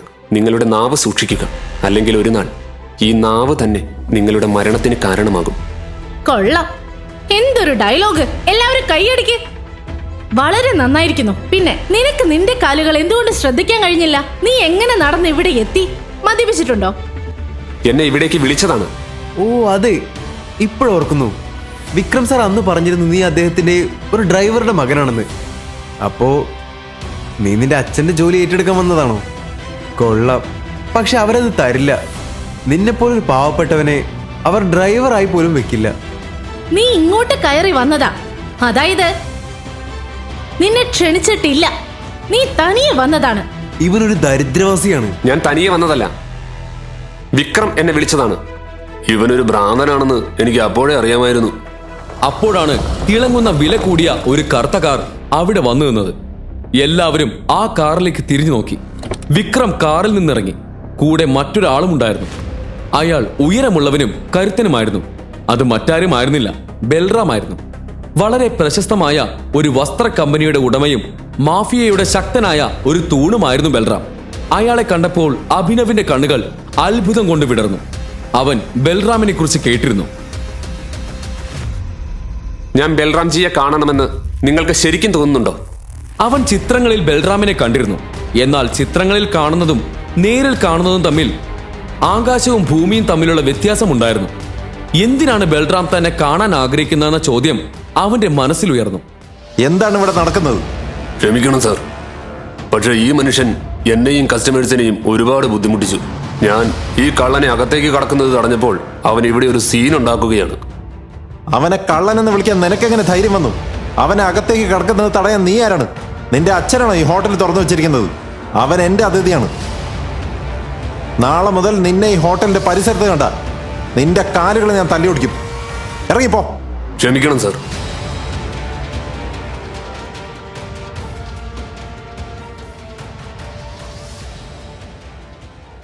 ക്ഷമിക്കണം ടൈഗർ, ഈ വിട്ട് കാരണം. സാരമില്ല. ഒരു ചെറിയ മനുഷ്യന്റെ ഏറ്റവും വലിയ ശത്രു മറ്റൊരു ചെറിയ മനുഷ്യനാണ്. വരൂ, നമുക്ക് പോകാം. വിക്രം അഭിനവിനോട് കൂടെ അകത്തേക്ക് വരാൻ ആംഗ്യം കാണിച്ചു. അഭിനവ് വിക്രമിനെ പിന്തുടർന്നു. ബൽറാം തന്റെ ഭാരമേറിയ കാൽവെപ്പുകളോടെ തന്റെ പിന്നാലെ വരുന്നത് അവൻ അറിയാമായിരുന്നു. കുറച്ചു കഴിഞ്ഞപ്പോൾ അവർ ഹോട്ടലിലെ ഒരു ആഡംബര മുറിയുടെ പുറത്തെത്തി. അവർ അകത്തേക്ക് കടക്കുന്നതിന് മുൻപ് ഹോട്ടൽ മാനേജർ അവരുടെ അടുത്തേക്ക് വന്ന് സംസാരിച്ചു. Good evening sir, welcome. Sir, നിങ്ങൾക്കെല്ലാവർക്കും എന്തെങ്കിലും ഡ്രിങ്ക്സ് കൊണ്ടുവരട്ടെ?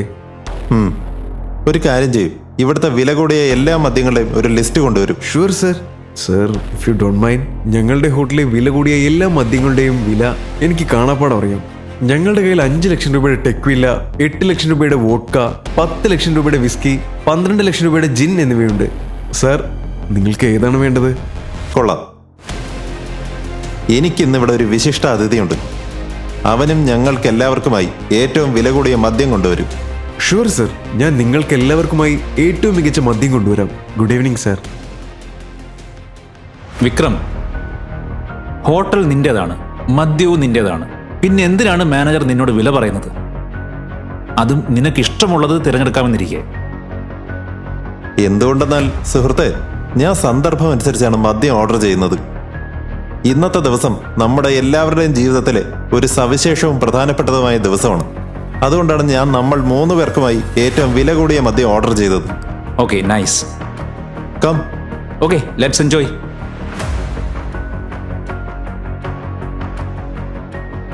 ഇനി നീ നിന്റെ വ്യക്തിത്വം ഇവിടെ മറച്ചു വെക്കേണ്ടതില്ല.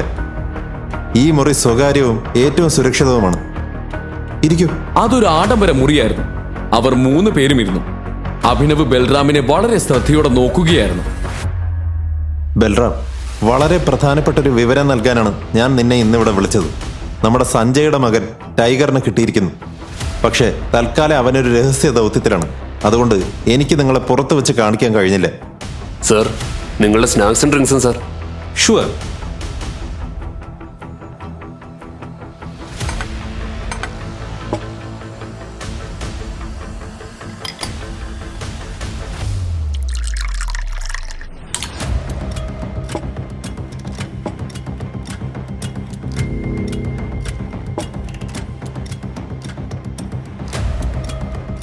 Cheers.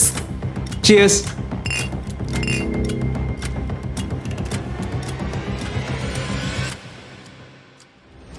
അപ്പോൾ ഇതാണോ ടൈഗർ? അതെ, ഇതാണ് നമ്മുടെ ടൈഗർ. നമ്മുടെ ടീമിലെ പ്രധാന അംഗങ്ങളെ അവൻ കാണണമെന്ന് ഞാൻ ആഗ്രഹിച്ചു. അവരെ കണ്ടതിന് ശേഷം നമ്മൾ പോകേണ്ട വഴിയിൽ അവൻ നമ്മളെ നയിക്കും.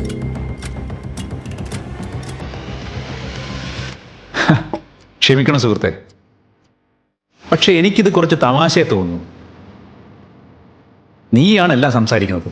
അപ്പോ നമ്മുടെ ടൈഗർ ഒരു ഊമയാണോ? ആണോ? ബൽറാം, ടൈഗറിനെ കുറിച്ച് ഇത്ര അനാദരവോടെ സംസാരിക്കരുത്. ക്ഷമിക്കണം സുഹൃത്തെ, ക്ഷമിക്കണം. എന്റെ വാക്കുകൾ കേൾക്കാൻ നിങ്ങൾക്ക് അത്ര ഇഷ്ടമാണോ?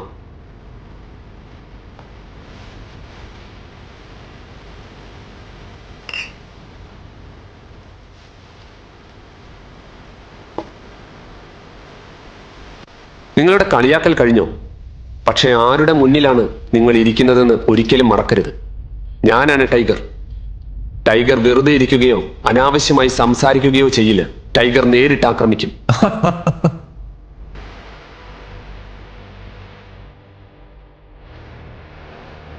അപ്പോൾ നീയാണ് ടൈഗർ. ശരി, എങ്കിൽ ടൈഗർ പറ, ഇത്രയും വർഷം നീ എവിടെയായിരുന്നു? ഇത്രയും വർഷങ്ങൾക്ക് ശേഷം നീ പെട്ടെന്ന് വന്ന് പറഞ്ഞാൽ ഞങ്ങൾ നിന്നെ ടൈഗർ ആണെന്ന് അംഗീകരിക്കുമെന്നാണോ കരുതുന്നത്? ഒരു തമാശയല്ലോ അല്ലേ വിക്രം? നീ പറയുന്ന ആ ബഹുമാനം ചോദിച്ചു വാങ്ങേണ്ടതല്ല, അത് നേടിയെടുക്കേണ്ടതാണ്. മനസ്സിലായോ? അതെനിക്കറിയാം. പിടിച്ചു പറിക്കുന്നത് എൻ്റെ രക്തത്തിലില്ല. ഇത്രയും വർഷം ഞാൻ എവിടെയായിരുന്നുവെന്നും എന്ത് ചെയ്യുകയായിരുന്നുവെന്നും വിശദീകരിക്കാൻ എനിക്കിപ്പോൾ സമയമില്ല. പിന്നെ ഞാൻ യഥാർത്ഥ ടൈഗർ ആണോ അല്ലയോ എന്ന കാര്യത്തിൽ ശരി, നിങ്ങൾക്ക് സൗകര്യപ്രദമായ ഒരു തീയതി പറയും, ഞാനത് സ്വയം തെളിയിച്ചു കൊള്ളാം. കൊള്ളാം, കേട്ടല്ലോ? വിക്രം പുഞ്ചിരിച്ചുകൊണ്ട് അഭിനവിനെ നോക്കി. അവന്റെ കണ്ണുകളിൽ അഭിനവിനെ കുറിച്ചുള്ള അഭിമാനം നിറഞ്ഞിരുന്നു. വിക്രം വിചാരിച്ചതിലും ക്രൂരനായിരുന്നു അഭിനവ്. എന്നാൽ ബൽറാമിന്റെ നെറ്റിയിൽ സംശയത്തിന്റെ ചുളിവുകൾ മാഞ്ഞിരുന്നില്ല. അവൻ അത്ര പെട്ടെന്ന് അഭിനവിനെ ടൈഗറായി അംഗീകരിക്കാൻ പോകുന്നില്ലെന്ന് അവന്റെ കണ്ണുകൾ വ്യക്തമാക്കുന്നുണ്ടായിരുന്നു. ആ കൂട്ടത്തിൽ ബൽറാം എന്തിനെങ്കിലും പേര് കേട്ടിരുന്നെങ്കിൽ അത് അവന്റെ വാശിക്കായിരുന്നു. നാളെ ഒരു കുട്ടി വന്ന് തന്റെ തലയിൽ കയറിയിരുന്ന് ഭരിക്കുന്നത് സഹിക്കാൻ അവന് കഴിയില്ലായിരുന്നു. വിക്രമിന്റെ അഭിനന്ദനം മാത്രം പോരാ മോനെ. നീ ടൈഗർ ആണെന്ന് ഞാൻ ഇപ്പോഴും അംഗീകരിച്ചിട്ടില്ല. നീ ടൈഗർ ആണെന്ന് തെളിയിക്കാൻ കഴിയുമെന്ന് പറഞ്ഞല്ലോ. എങ്കിൽ ശരി, ഞാൻ നിന്നെ ഒരു വെല്ലുവിളി ഏറ്റെടുക്കാൻ ക്ഷണിക്കുന്നു. നീ എന്താണ് പറയുന്നത്? ശാന്തനാകൂ വിക്രം, ശാന്തനാകൂ. നമുക്ക് പോരാടാം. നീ ജയിച്ചാൽ നീ ടൈഗർ ആണെന്ന് ഞങ്ങൾ അംഗീകരിക്കും. പക്ഷെ നീ തോറ്റാൽ ഞങ്ങൾ ഇന്ന് കുറച്ച് പണം വാങ്ങി എവിടെയെങ്കിലും ദൂരെ പോയി ഒതുങ്ങി ജീവിക്കുക. ബൽറാം, നീ എന്താണ് പറയുന്നത്? ഇത് ശരിയല്ലേ?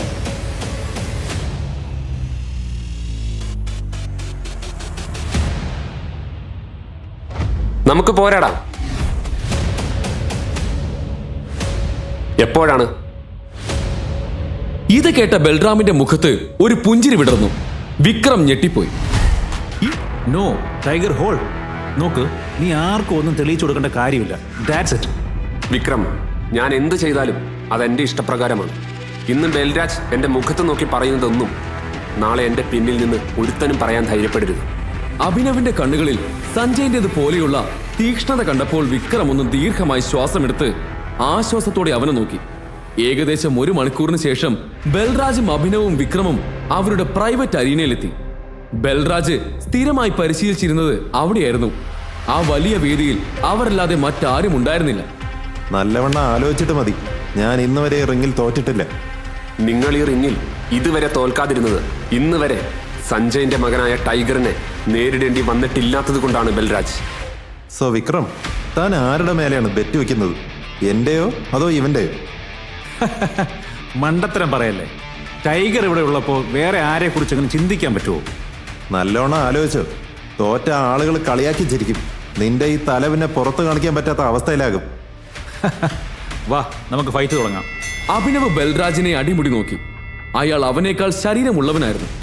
അയാളുടെ ആ വലിപ്പത്തെ തന്നെ ആക്രമിക്കാനാണ് അഭിനവ് ലക്ഷ്യമിട്ടത്. ഇരുവരും തമ്മിലുള്ള പോരാട്ടം തുടങ്ങി. പെട്ടെന്നായിരുന്നു ബൽരാജിന്റെ ആദ്യത്തെ പഞ്ച് അഭിനവിന്റെ മുഖത്ത് പതിച്ചത്. ആ ഇടിയിൽ അവന്റെ തല കറങ്ങുന്നത് പോലെ അഭിക്ക് തോന്നി. ഒരു അവബോധം വീണ്ടെടുത്ത് തല വെട്ടിച്ചു കളഞ്ഞു. ബൽരാജിന്റെ പഞ്ച് ലക്ഷ്യം തെറ്റി. അയാൾ തിരിഞ്ഞ് അഭിനവിനെ നോക്കി.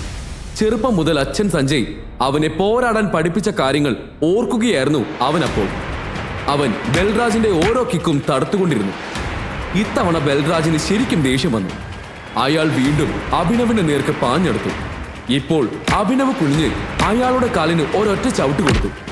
ബൽരാജ് ബാലൻസ് തെറ്റി റിങ്ങിൽ വീണു. എന്റെ ബൽരാജ്, തോൽവി സമ്മതിച്ചോ? വെറുതെ നിങ്ങളെ റെക്കോർഡ് നശിപ്പിക്കല്ലേ. ഞാൻ പുറത്താരോടും പറയില്ല നിങ്ങൾ ടൈഗറിനോട് തോറ്റ കാര്യം. ദേഷ്യം നിയന്ത്രിക്കാനാവാതെ ബൽരാജ് തുടരെ അഭിനവിനെ ഇടിക്കാൻ ശ്രമിച്ചുകൊണ്ടിരുന്നു. അയാളുടെ പവർ പഞ്ചുകൾ അഭിനവ് ഈസിയായി തടുത്തുകൊണ്ടിരുന്നു. അവസാനം അവൻ അച്ഛൻ പഠിപ്പിച്ച പാഠങ്ങളെല്ലാം പുറത്തെടുത്തു. ബൽരാജിനെ അടിച്ച് നിലത്തിട്ട് അഭി ഒരു ഹീറോയെ പോലെ നിന്നു. അഭിനവ് ബൽരാജിനെ അവിടെ വിട്ട് റിങ്ങിന്റെ മൂലയിലേക്ക് പോയി നിശബ്ദനായി നിന്നു. ബൽരാജ് കഷ്ടപ്പെട്ട് തന്റെ ഭാരം കൂടിയ ശരീരം ഉയർത്താൻ ശ്രമിച്ചുകൊണ്ടിരുന്നു. വിക്രം, എനിക്കറിയാം നീ ഇപ്പൊ ഒരുപാട് സന്തോഷിക്കുന്നുണ്ടാവും അല്ലേ? ബൽരാജ് വേദനയോട് കൂടി എഴുന്നേറ്റു. പക്ഷേ അയാൾ പെട്ടെന്ന് ചിരിച്ചുകൊണ്ട് അഭിനവിനോട് ചോദിച്ചു, എവിടുന്ന് നീ ഇതൊക്കെ പഠിച്ചത്? പാരമ്പര്യമായി കിട്ടിയതാ, എന്റെ അച്ഛന്റെ. ഇന്ന് നമ്മൾ ഒരുമിച്ച് കുടിക്കുന്നു. ഇന്നത്തെ പാർട്ടി എന്റെ വക. ബൽരാജ്, അങ്ങനെയല്ല പറയേണ്ടത്.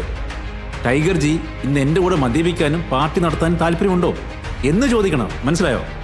ടൈഗർ ജി ഇന്ന് എന്റെ കൂടെ മദ്യപിക്കാനും പാർട്ടി നടത്താനും താല്പര്യമുണ്ടോ? Okay, right. തീർച്ചയായിട്ടും. അനന്യ, അഭി, എൻ്റെ അമ്മയും അച്ഛനും വന്നിട്ടുണ്ട്. നടന്നതെല്ലാം അവർക്ക് മനസ്സിലായി. നിന്നെ അവർക്ക് നേരിൽ കാണണമെന്ന്. അതുകൊണ്ട് നീ എവിടെയാണെങ്കിലും എത്രയും പെട്ടെന്ന് വരണം. ഇപ്പോഴും? ആ പിന്നെ, ഇതിൽ ഞെട്ടാൻ ഇപ്പൊ എന്താ? നീ ആയിട്ട് തുടങ്ങി വെച്ചത് നീ ആയിട്ട് തീർത്തോ? വിക്രം, ബൽരാജ്, ഇപ്പോൾ എനിക്ക് നിങ്ങളുടെ കൂടെ വരാൻ പറ്റില്ല. എനിക്ക് വീട്ടിൽ പോകണം. എൻ്റെ അമ്മായിയപ്പനും അമ്മായിയമ്മയും വന്നിട്ടുണ്ട്. നിന്റെ കല്യാണം കഴിഞ്ഞു എപ്പോ? അതൊരു വലിയ കഥയാണ്, ഞാൻ പിന്നെ എപ്പോഴെങ്കിലും പറഞ്ഞുതരാം. എല്ലാം ഓക്കെ അല്ലേ അഭി? നമ്മൾ രോഹനെ ഉടനെ വിളിച്ച് പറയണം ഇവൻ തന്നെയാണ്.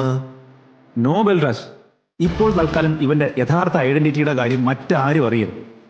ടൈഗർ തിരിച്ചെത്തിയെന്ന കാര്യവും ആരും അറിയരുത്. ഓക്കെ? രോഹൻ ഇപ്പോൾ എന്താ ചെയ്യുന്നത് അത് തന്നെ ചെയ്യട്ടെ.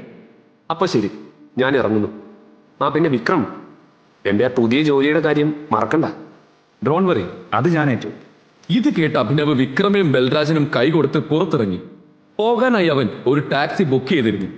ടൈഗർ, ഇത് നമ്മൾ ഹോട്ടലിൽ വെച്ച് കുടിച്ച അതേ ഐറ്റമാണ്. പോയി നിങ്ങളുടെ അമ്മായപ്പനും അമ്മായമ്മയ്ക്കും കൊടുക്കുക. അവർ ജന്മത്തിൽ ഇത് കണ്ടിട്ട് പോലും ഉണ്ടാവില്ല. എല്ലാ ഉപകാരത്തിനും നന്ദി വിക്രം. നിനക്കും തിരിച്ചു വന്ന് ഞങ്ങളുടെ പ്രതീക്ഷകൾ നിലനിർത്തിയവൻ. ബായ്. പുറത്തേക്ക് വാ. റിങ്ങിനുള്ളിൽ തന്നെ നിൽക്കാനാണോ പ്ലാൻ? കുറച്ച് സമയത്തിന് ശേഷം കാർ അനന്യയുടെ വീടിന് പുറത്ത് വന്നു നിന്നു. അഭിനവ് ഇറങ്ങി ദീർഘമായി ഒരു ശ്വാസം എടുത്ത് വീടിനകത്തേക്ക് നടന്നു. നമസ്കാരം അമ്മ. നമസ്കാരം അച്ഛ. ഇത് ഞാൻ നിങ്ങൾക്കായി കൊണ്ടുവന്നതാണ്. വാവ്, കൊള്ളാലോ. എന്താ ഇത്? കണ്ടിട്ട് നല്ല എക്സ്പെൻസീവ് ആണെന്ന് തോന്നുന്നു. എന്ത് നല്ല മണം. നോക്ക്. മതി നിർത്ത്. മിക്കവാറും ഈ ബോട്ടിൽ എവിടെ നിന്നെങ്കിലും മോഷ്ടിച്ചു കൊണ്ടുവന്നായിരിക്കും ഇവൻ. ഇവനെ പോലെ ഒരാൾക്ക് ഇത്രയും വില കൂടിയ മദ്യം വാങ്ങാൻ കഴിയുമെന്ന് നിങ്ങൾക്ക് തോന്നുന്നുണ്ടോ? നീ എന്തിന് ഇതെല്ലാം വാങ്ങിയത്? ചതിയിലൂടെ എന്റെ മോളെ കല്യാണം കഴിച്ചതും പോരാ, ഇതൊക്കെ തന്ന് ഞങ്ങളെയും സ്വാധീനിക്കാൻ നോക്കുവാണോ നീ? അതും മോഷ്ടിച്ച മദ്യം കൊണ്ട്. സോറി, പക്ഷെ ഞാൻ ആരെയും ചതിച്ചിട്ടില്ല, ഒന്നും മോഷ്ടിച്ചിട്ടുമില്ല. ഓ, അപ്പൊ എന്റെ മകളുടെ കൂടെ നിന്റെ പ്രേതമായിരുന്നോ കിടന്നത്? നീ ഇതെല്ലാം ചെയ്യുന്നത് എന്റെ മകളുടെ സ്വത്ത് തട്ടിയെടുക്കാൻ വേണ്ടിയാ അല്ലേടാ? ഒരു 7-ാം കൂലിയാണല്ലോ എന്റെ മോൾക്ക് കിട്ടിയത്. ആ വാക്കുകൾ കേട്ട് അഭിനവിന് നെഞ്ചിൽ കുത്തേറ്റതുപോലെ തോന്നി. ആരും അവന്റെ ഭാഗം കേൾക്കാൻ തയ്യാറായില്ല. അതെ, അവൻ അനന്യയുടെ കൂടെ ഒരേ കിടക്കയിൽ കിടന്നു എന്നത് സത്യമാണ്. പക്ഷേ അവൻ അത് മനഃപൂർവ്വം ചെയ്തതല്ല. താൻ എങ്ങനെയാണ് അനന്യയുടെ മുറിയിൽ എത്തിയതെന്ന് അവൻ അറിയില്ലായിരുന്നു. ഇതൊക്കെ മുൻകൂട്ടി അറിഞ്ഞിരുന്നെങ്കിൽ അവൻ ഒരിക്കലും ഇങ്ങനെ ചെയ്യില്ലായിരുന്നു. എന്നാൽ അഭിനവ് ഒരു വിശദീകരണവും ഷാർമിളയ്ക്ക് നൽകിയില്ല. അതുകൊണ്ട് ഒരു പ്രയോജനവും ഉണ്ടാകില്ലെന്ന് അവൻ അറിയാമായിരുന്നു. നീ ഊമയാണോ? നിനക്ക് സംസാരിക്കാൻ അറിയില്ലേ? ഷാർമിള അടങ്ങാത്ത ദേഷ്യത്തോടെ അവനെ നോക്കി. ഷർമിള, ഇവിടെ ഇരിക്കുക. അഭിനവ്, നീയും. ഷാർമിള ദേഷ്യത്തിൽ സോഫയിലിരുന്നു. അഭിനവും ഇരുന്നതിന് ശേഷം രാജീവ് തുടർന്നു. അവിടെ നടന്നതെല്ലാം ഞങ്ങൾക്കറിയാം. അത് എങ്ങനെ സംഭവിച്ചുവെന്ന് അനന്യയ്ക്ക് പോലും അറിയില്ല. പക്ഷെ എനിക്ക് തോന്നുന്നത് അവിടെ എന്തോ വലിയ ചതി നടന്നിട്ടുണ്ട് എന്നാണ്. എന്തായാലും സംഭവിച്ചൊന്നും ഇനി മാറ്റാൻ കഴിയില്ലല്ലോ. നീയും അനന്യയും തമ്മിലുള്ള ബന്ധവും മാറ്റാൻ കഴിയില്ല. പക്ഷേ സംഭവിച്ച കാര്യങ്ങളിൽ അഭിനവിന് വിഷമം ഉണ്ടായിരുന്നില്ല. കാരണം അവൻ അനന്യയെ കണ്ടുമുട്ടിയില്ലായിരുന്നുവെങ്കിൽ വിക്രമിനെ ഒരിക്കലും കാണുമായിരുന്നില്ല. ആളുകളുടെ മുന്നിൽ അനന്യയുടെ സൽപ്പേരിന് ഒരു കേടുപാടും സംഭവിക്കാനും അവൻ ആഗ്രഹിച്ചില്ല. അതുകൊണ്ട് തന്നെ ഈ വിവാഹബന്ധം തകരാനും അവൻ ആഗ്രഹിച്ചില്ല. നീ ഇപ്പൊ എന്താ ചെയ്യുന്നത്? ഞാൻ ഒരു ഡെലിവറി ബോയ് ആയി ജോലി ചെയ്യുകയായിരുന്നു. പക്ഷെ ഇന്ന് എന്നെ ജോലിയിൽ നിന്ന് പിരിച്ചുവിട്ടു. അവന്റെ ഈ വാക്കുകൾ ഒരു ബോംബ് പോലെ ആ 2 പേരിലും പതിച്ചു. ഷാർമിള എന്തെങ്കിലും പറയുന്നതിന് മുൻപ് രാജീവ് പറഞ്ഞു. അഭിനവ്, നീ എത്രയും പെട്ടെന്ന് വേറൊരു ജോലി കണ്ടെത്തണം. അതും നല്ലൊരു ജോലി. എന്നാൽ മാത്രമേ നിനക്ക് എന്റെ മകളെ ലീഗലി വിവാഹം കഴിക്കാൻ കഴിയൂ. ഓക്കെ, ഇപ്പൊ നിനക്ക് പോവാം. അഭിനവ് എഴുന്നേറ്റ് പുറത്തേക്ക് നടക്കാൻ തുടങ്ങി. അത് കണ്ട് ഷാർമിളയുടെ ദേഷ്യം വീണ്ടും വർദ്ധിച്ചു. അവൾ അഭിനവിന്റെ പുറകിൽ നിന്ന് വിളിച്ചു പറഞ്ഞു. കണ്ടില്ലേ ഇവന്റെ ഓവർ കോൺഫിഡൻസ്? പോക്കറ്റില് 10 രൂപയില്ല, എന്നിട്ടും അവന്റെ നടത്തം കണ്ട കാട്ടിലെ ടൈഗർ ആണെന്നാ വിചാരം. രാജീവ്, ഇവനെ പോലെ ഒരു ദരിദ്രവാസിയെ ആരെങ്കിലും ജോലിക്ക് എടുക്കുമെന്ന് നിങ്ങൾക്ക് തോന്നുന്നുണ്ടോ? എടുക്കുമെന്നല്ല, എടുത്തു. അധികം കഷ്ടപ്പെടേണ്ടി വന്നില്ല. അഭിനവിന്റെ ഈ മറുപടി കേട്ട് രാജീവും അത്ഭുതപ്പെട്ടു. അപ്പോഴേക്കും അഭിനവ് ഷാർമിളയുടെ അടുത്തേക്ക് വന്ന് ചോദിച്ചു.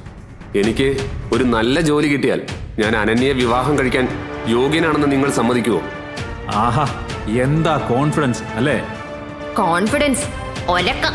ജോലി എന്ന് പറഞ്ഞാ നാളെ ഏതെങ്കിലും പാർക്കിംഗ് സ്ഥലത്ത് പോയിരുന്ന ആളുകളുടെ കാറുകൾക്ക് ടിക്കറ്റ് മുറിക്കുന്ന പണിയല്ല. നല്ല ശമ്പളമുള്ള ജോലി, അന്തസ്സുള്ള ജോലി. നിനക്ക് അങ്ങനെ ഒരു ജോലി ലഭിക്കുകയാണെങ്കിൽ നീ ഇപ്പോ പറഞ്ഞ കാര്യത്തെക്കുറിച്ച് ഞങ്ങൾ ആലോചിക്കാം. ഷാർമിള പറഞ്ഞത് കേട്ട് അഭിനവിന്റെ മുഖത്ത് വലിയൊരു ചിരി വിരിഞ്ഞു. അഭിനവ് ആരാണെന്നോ അവന്റെ പിന്നിൽ ആരാണെന്നോ ഷാർമിളയ്ക്ക് ഒരു ധാരണയും ഉണ്ടായിരുന്നില്ല. അവൻ ചിരിച്ചുകൊണ്ട് തലയാട്ടി വീടിനുള്ളിലേക്ക് നടക്കാൻ തുടങ്ങി. രാത്രി ഒരുപാട് വൈകിയിരുന്നു. ഈ സമയത്ത് ഇനി തനിക്ക് തന്റെ വീട്ടിൽ പോകാൻ കഴിയില്ലെന്ന് അഭിക്കറിയാമായിരുന്നു. അവൻ അനന്യയുടെ മുറിയിൽ പോയി കിടക്കാമെന്ന് കരുതി. എന്തായാലും അവർ ഇപ്പോൾ ഭാര്യയും ഭർത്താവുമാണല്ലോ. അഭിനവ് 1-ാം നിലയിലേക്ക് കയറി അനന്യയുടെ മുറിയുടെ പുറത്തെത്തി. എന്താ? രാത്രി ഒരുപാട് വൈകി. എനിക്ക് എന്റെ വീട്ടിൽ പോകാൻ കഴിയില്ല. എനിക്ക് കിടക്കാൻ ഒരു ഇടം വേണം. സോ എന്ത് സോ? എന്നെ നിന്റെ അച്ഛനെയും അമ്മേനെയും കാണിക്കാൻ വിളിപ്പിച്ചത് നീയല്ലേ? അപ്പോ നീ തന്നെ എനിക്കൊരു സ്ഥലം കണ്ടുപിടിച്ചതാ ഉറങ്ങാൻ. ഹലോ, നീ എന്താ വിചാരിച്ചേ? നിന്നെ ഞാൻ രണ്ടാമതും എന്നെ മുറിയിലേക്ക് കയറ്റുവന്നോ? പിന്നെ ഞാൻ എവിടെ പോകും? എവിടെയും പോ, എനിക്കറിയില്ല. നിന്റെ കാല് മാറ്റിക്കോ, അല്ലെങ്കിൽ ഞാൻ പൊളിക്കോ അത്. അഭിനവ് ആദ്യം ഭയപ്പെട്ടില്ല. വാതിൽ അവന്റെ കാലിൽ തട്ടി വേദനിച്ചപ്പോൾ അവൻ പെട്ടെന്ന് കാൽ പിന്നോട്ട് വലിച്ചു. അനന്യ വാതിൽ കൊട്ടിയടച്ച ശേഷം മുറിയിൽ നിന്ന് വിളിച്ചു പറഞ്ഞു, ജോലിക്കാരുടെ സ്ഥാനം മുതലാളിമാരുടെ മുറികളിലല്ല, സ്റ്റോർ റൂമിലാണ്. ഇത് കേട്ട അഭിനവിന് വിഷമം തോന്നി. പക്ഷേ അവൻ എന്ത് ചെയ്യാൻ കഴിയും? അവൻ അടഞ്ഞ വാതിലേക്ക് നോക്കി നിരാശയോടെ നിന്നു. ഇനി എന്ത് സംഭവിക്കും? അഭിനവ് എവിടെ കിടക്കും? ഈ വീട്ടിൽ അവൻ എപ്പോഴെങ്കിലും ബഹുമാനം ലഭിക്കുമോ? പക്ഷേ മറ്റൊരിടത്ത് കറുത്ത കണ്ണട വെച്ചൊരാൾ ഒരുങ്ങി നിൽക്കുന്നുണ്ടായിരുന്നു. ഇരുണ്ട കണ്ണടയും കഴുത്തിൽ സ്വർണമാലയും അയാൾ ധരിച്ചിരുന്നു. ഇപ്പോ കിട്ടിയ വാർത്തയാ, ടൈഗർ തിരിച്ചെത്തി. നിങ്ങളൊരു വാക്ക് പറയുകയാണെങ്കിൽ. ആയിട്ടില്ല, അവൻ ഇപ്പോൾ വന്നതേ ഉള്ളൂ. അവൻ കുറച്ചൊന്ന് ആസ്വദിക്കട്ടെ. പിന്നെ ഈ തവണ അവനെ കൂട്ടിലടയ്ക്കാനുള്ള തെറ്റ് നമ്മൾ ചെയ്യരുത്.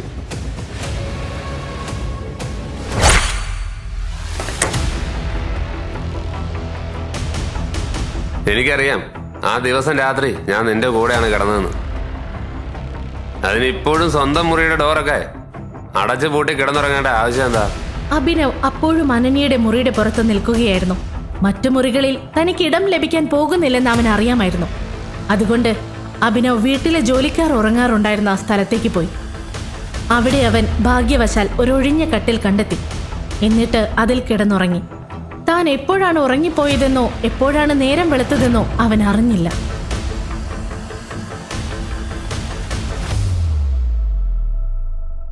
അവൻ എത്രയും പെട്ടെന്ന് തയ്യാറായി AK പ്രൈവറ്റ് ലിമിറ്റഡിലെത്തി. അവിടെ നിക്കടാ, എവിടേക്കാ നീ കയറി പോന്നെ? പുറത്തു പോ. അപ്പോഴാണ് ദേവൻ അവിടേക്ക് വന്നത്. അവൻ അഭിയെ നോക്കി ഒരു പരിഹാസ ചിരിയോടെ പറഞ്ഞു, ഓഹോ, ആരാ വന്നിരിക്കുന്നതെന്ന് നോക്കിയേ. എന്ത് ധൈര്യത്തിലാണ് നീ ഇവിടേക്ക് വന്നത്? സെക്യൂരിറ്റി, ഈ ദരിദ്രവാസിയെ ഒരു കാരണവശാലും അകത്തേക്ക് കടത്തിവിടരുത്. വിക്രം സാറിനെ ശല്യം ചെയ്യാൻ വേണ്ടി മാത്രമാണ് ഇവൻ ഇവിടേക്ക് വന്നത്. എടാ, ഞാൻ നിനക്കൊരു അഡ്വൈസ് തരാം. നീ ഒരു ദരിദ്രവാസിയാണെന്ന കാര്യം ആദ്യം നീ അക്സെപ്റ്റ് ചെയ്യണം. എന്നിട്ട് അതനുസരിച്ച് ജീവിക്കാൻ പഠിക്കണം. ദേവന്റെ സംസാരം കേട്ട് അഭിനവിന് ദേഷ്യം വന്നു. ദേവന്റെ മോശം പെരുമാറ്റം അവനെ മടുപ്പിച്ചിട്ടുണ്ടായിരുന്നു. അഭിക്ക് വേണമെങ്കിൽ ദേവന് മറുപടി കൊടുക്കാമായിരുന്നു. പക്ഷെ തന്റെ ഫോൺ എടുക്കുന്നതാണ് നല്ലതെന്ന് അവൻ കരുതി. അവൻ വിക്രമിനെ വിളിക്കാൻ പോവുകയായിരുന്നു. എന്നാൽ വിക്രമിനെ വിളിക്കുന്നതിന് മുൻപ്, ഇവിടെ എന്താ നടക്കുന്നേ? അബി എന്റെ കൂടെ വന്നതാ. You wanna say something? Devan ഇപ്പൊ പോ, അബി എന്റെ കൂടെ വരൂ. ദേവൻ ഒരു നിമിഷം അപമാനിതനായ പോലെ തോന്നി. അന്ന് പാർട്ടിയിൽ വെച്ചും പിന്നെ ഇപ്പോഴും ദേവൻ അബിയുടെ മുന്നിൽ തോൽക്കേണ്ട അവസ്ഥ വന്നു. ഞാൻ ഇവിടെ വരുന്ന കാര്യം നിങ്ങൾ വിക്രമിനോട് പറഞ്ഞിരുന്നോ? ഇത് കേട്ട ഉടനെ ജെനിയുടെ കാതുകൾ കൂർത്തു. ജോലിക്ക് വേണ്ടി വന്ന അഭിനവിനെ പോലെ ഒരാൾ. നിങ്ങളുടെ കുറച്ച് വിവരങ്ങൾ ആവശ്യമുണ്ട്. നിങ്ങളുടെ ഓഫീസ് നാളെ മുതൽ ആരംഭിക്കും. Perfect, thank you. എന്നാൽ ലീഡർ വരുന്നതിന് മുൻപ് അവൻ അത്തരത്തിലുള്ള ഒന്നും ചെയ്യാൻ കഴിയില്ലായിരുന്നു. ഈ സാഹചര്യത്തിൽ അനന്യയുടെയും അവളുടെ മാതാപിതാക്കളുടെയും മുന്നിൽ തന്റെ കഴിവ് തെളിയിക്കാൻ വേണ്ടിയാണ് അവൻ മാനേജർ പോസ്റ്റ് ആവശ്യപ്പെട്ടത്. എന്നാൽ അഭിനവ് അവിടെ എന്തെടുക്കാൻ വന്നതാണെന്ന് ദേവൻ ഇപ്പോഴും മനസ്സിലായിരുന്നില്ല. നാളെ മുതൽ ജോലിക്ക് പോവാൻ പുതിയ വസ്ത്രങ്ങൾ വേണ്ടിവരുമെന്ന് അഭിനവിന് തോന്നി. വസ്ത്രങ്ങൾക്കൊപ്പം അവന്റെ ഫോൺ മാറ്റേണ്ടതും ആവശ്യമായിരുന്നു. വിക്രമിന്റെ ചെക്ക് അവന്റെ പോക്കറ്റിൽ ഉണ്ടായിരുന്നു. അനന്യയുടെ മാതാപിതാക്കൾ വന്നതുകൊണ്ട് അവരെയും ശ്രീരാഗിനെയും കാണിക്കാൻ അവരുടെ വീട്ടിൽ താമസിക്കുകയും ജോലിക്കാരുടെ മുറിയിൽ ഉറങ്ങുകയും ചെയ്യേണ്ടി വരുമെന്ന് അഭിനവിന് അറിയാമായിരുന്നു. പക്ഷേ അവൻ അത്ര എളുപ്പം കീഴടങ്ങാൻ പോവുകയായിരുന്നില്ല. താനാണ് ലോകത്തിലെ ഏറ്റവും നല്ല മരുമകനെന്ന് അവൻ തെളിയിക്കാൻ പോവുകയായിരുന്നു. ചെക്കിൽ നിന്ന് പണം പിൻവലിക്കാൻ അഭിനവ് ബാങ്കിലേക്ക് പോയി. എനിക്ക് ആ ചെക്കിൽ നിന്ന് പണം പിൻവലിക്കണം. അപ്പോഴാണ് അവൻ ഹരീഷിനെ കണ്ടുമുട്ടിയത്. അഭിനവിന്റെ ദാരിദ്ര്യത്തെ കളിയാക്കിയിരുന്നവരിൽ ഒരാളായിരുന്നു പ്രണവ്. അല്ല, ഇതാരീ വന്നിരിക്കുന്നേ? ഹരീഷ് ഒരു ബാങ്കറായിരുന്നു. അവൻ കോടീശ്വരനല്ലായിരുന്നെങ്കിലും അവന് ധാരാളം സമ്പത്തുണ്ടായിരുന്നു. ഡെലിവറി ജോലികൾക്കായി അഭിനവ് ഈ ബാങ്കിൽ പലപ്പോഴും വരുമായിരുന്നതുകൊണ്ട് അഭിയെ അവൻ അറിയാമായിരുന്നു. അഭിനവിനേക്കാൾ ഏറെ മുന്നിലായിരുന്നില്ല ഹരീഷെങ്കിലും അവനും അഭിനവും തമ്മിൽ ഒരൊറ്റ വ്യത്യാസം മാത്രമേ ഉണ്ടായിരുന്നുള്ളൂ, പണത്തിന്റെ. ചെക്കോ? നിനക്കോ? നിനക്കറിയാമോ, ഈ ബാങ്കിൽ വലിയ തുക മാത്രമേ ചെക്കിലൂടെ പിൻവലിക്കാൻ കഴിയൂ. എനിക്ക് പിൻവലിക്കാനുള്ള പണം വളരെ വലുതാണ്. അതുകൊണ്ടാണ് ഞാൻ ഇവിടെ വന്നത്. അതുകൊണ്ട് തന്നെയാണ് എനിക്ക് മാനേജറെ കാണേണ്ടത്. അതിന്റെ ആവശ്യമൊന്നുമില്ല. ആ ചെക്കിങ് തന്നെ. ഹരീഷ് ചെക്ക് നോക്കുക പോലും ചെയ്യാതെ അഭിനവിന്റെയും മറ്റാളുകളുടെയും മുന്നിൽ വെച്ച് കീറിക്കളഞ്ഞു. നിനക്കെന്താ ഭ്രാന്താണോ? നീ എന്താ ഈ ചെയ്തത്? സെക്യൂരിറ്റി, ഇവൻ ഇവിടുന്ന് പുറത്താക്ക്. വ്യാജ ചെക്കുമായി ബാങ്കിൽ വരാൻ നിനക്ക് എങ്ങനെ ധൈര്യം വന്നു? ബാങ്കർമാർ വിട്ടികളാണെന്ന് നീ കരുതുന്നുണ്ടോ? ഞാൻ പോലീസിനെ വിളിച്ച് നിന്നെ അകത്തിടും. ഇവനെ കൊണ്ടുപോ. ഈ അവസ്ഥയിൽ അഭിനവിനെ കണ്ട് ഹരീഷും ബാക്കിയുള്ളവരും വളരെയധികം സന്തോഷിച്ചു. എന്താണ് ഇവിടെ നടക്കുന്നത്? ആ ശബ്ദം മറ്റാരുടെയും ആയിരുന്നില്ല, അത് ബൽറാമിന്റെ ആയിരുന്നു. ദൂരെ നിന്ന് തന്നെ അദ്ദേഹം അഭിനവിനെ തിരിച്ചറിഞ്ഞു. ബൽരാജിനെ കണ്ടതും അഭിനവിന്റെ ശ്വാസം തിരികെ വന്നു. ഇനി ആർക്കും അവനെ ഒന്നും ചെയ്യാൻ കഴിയില്ല. ക്ഷമിക്കണം സാർ, നിങ്ങൾ ഇങ്ങനെ ഇവിടെ വരുമെന്ന് ഞാൻ അറിഞ്ഞില്ല. ഞാനിപ്പോ ഇവന് ഈ തട്ടിപ്പ് നടത്തുന്നതിൽ നിന്ന് തടയുകയായിരുന്നു. അവനെ വിട്ടേക്ക്.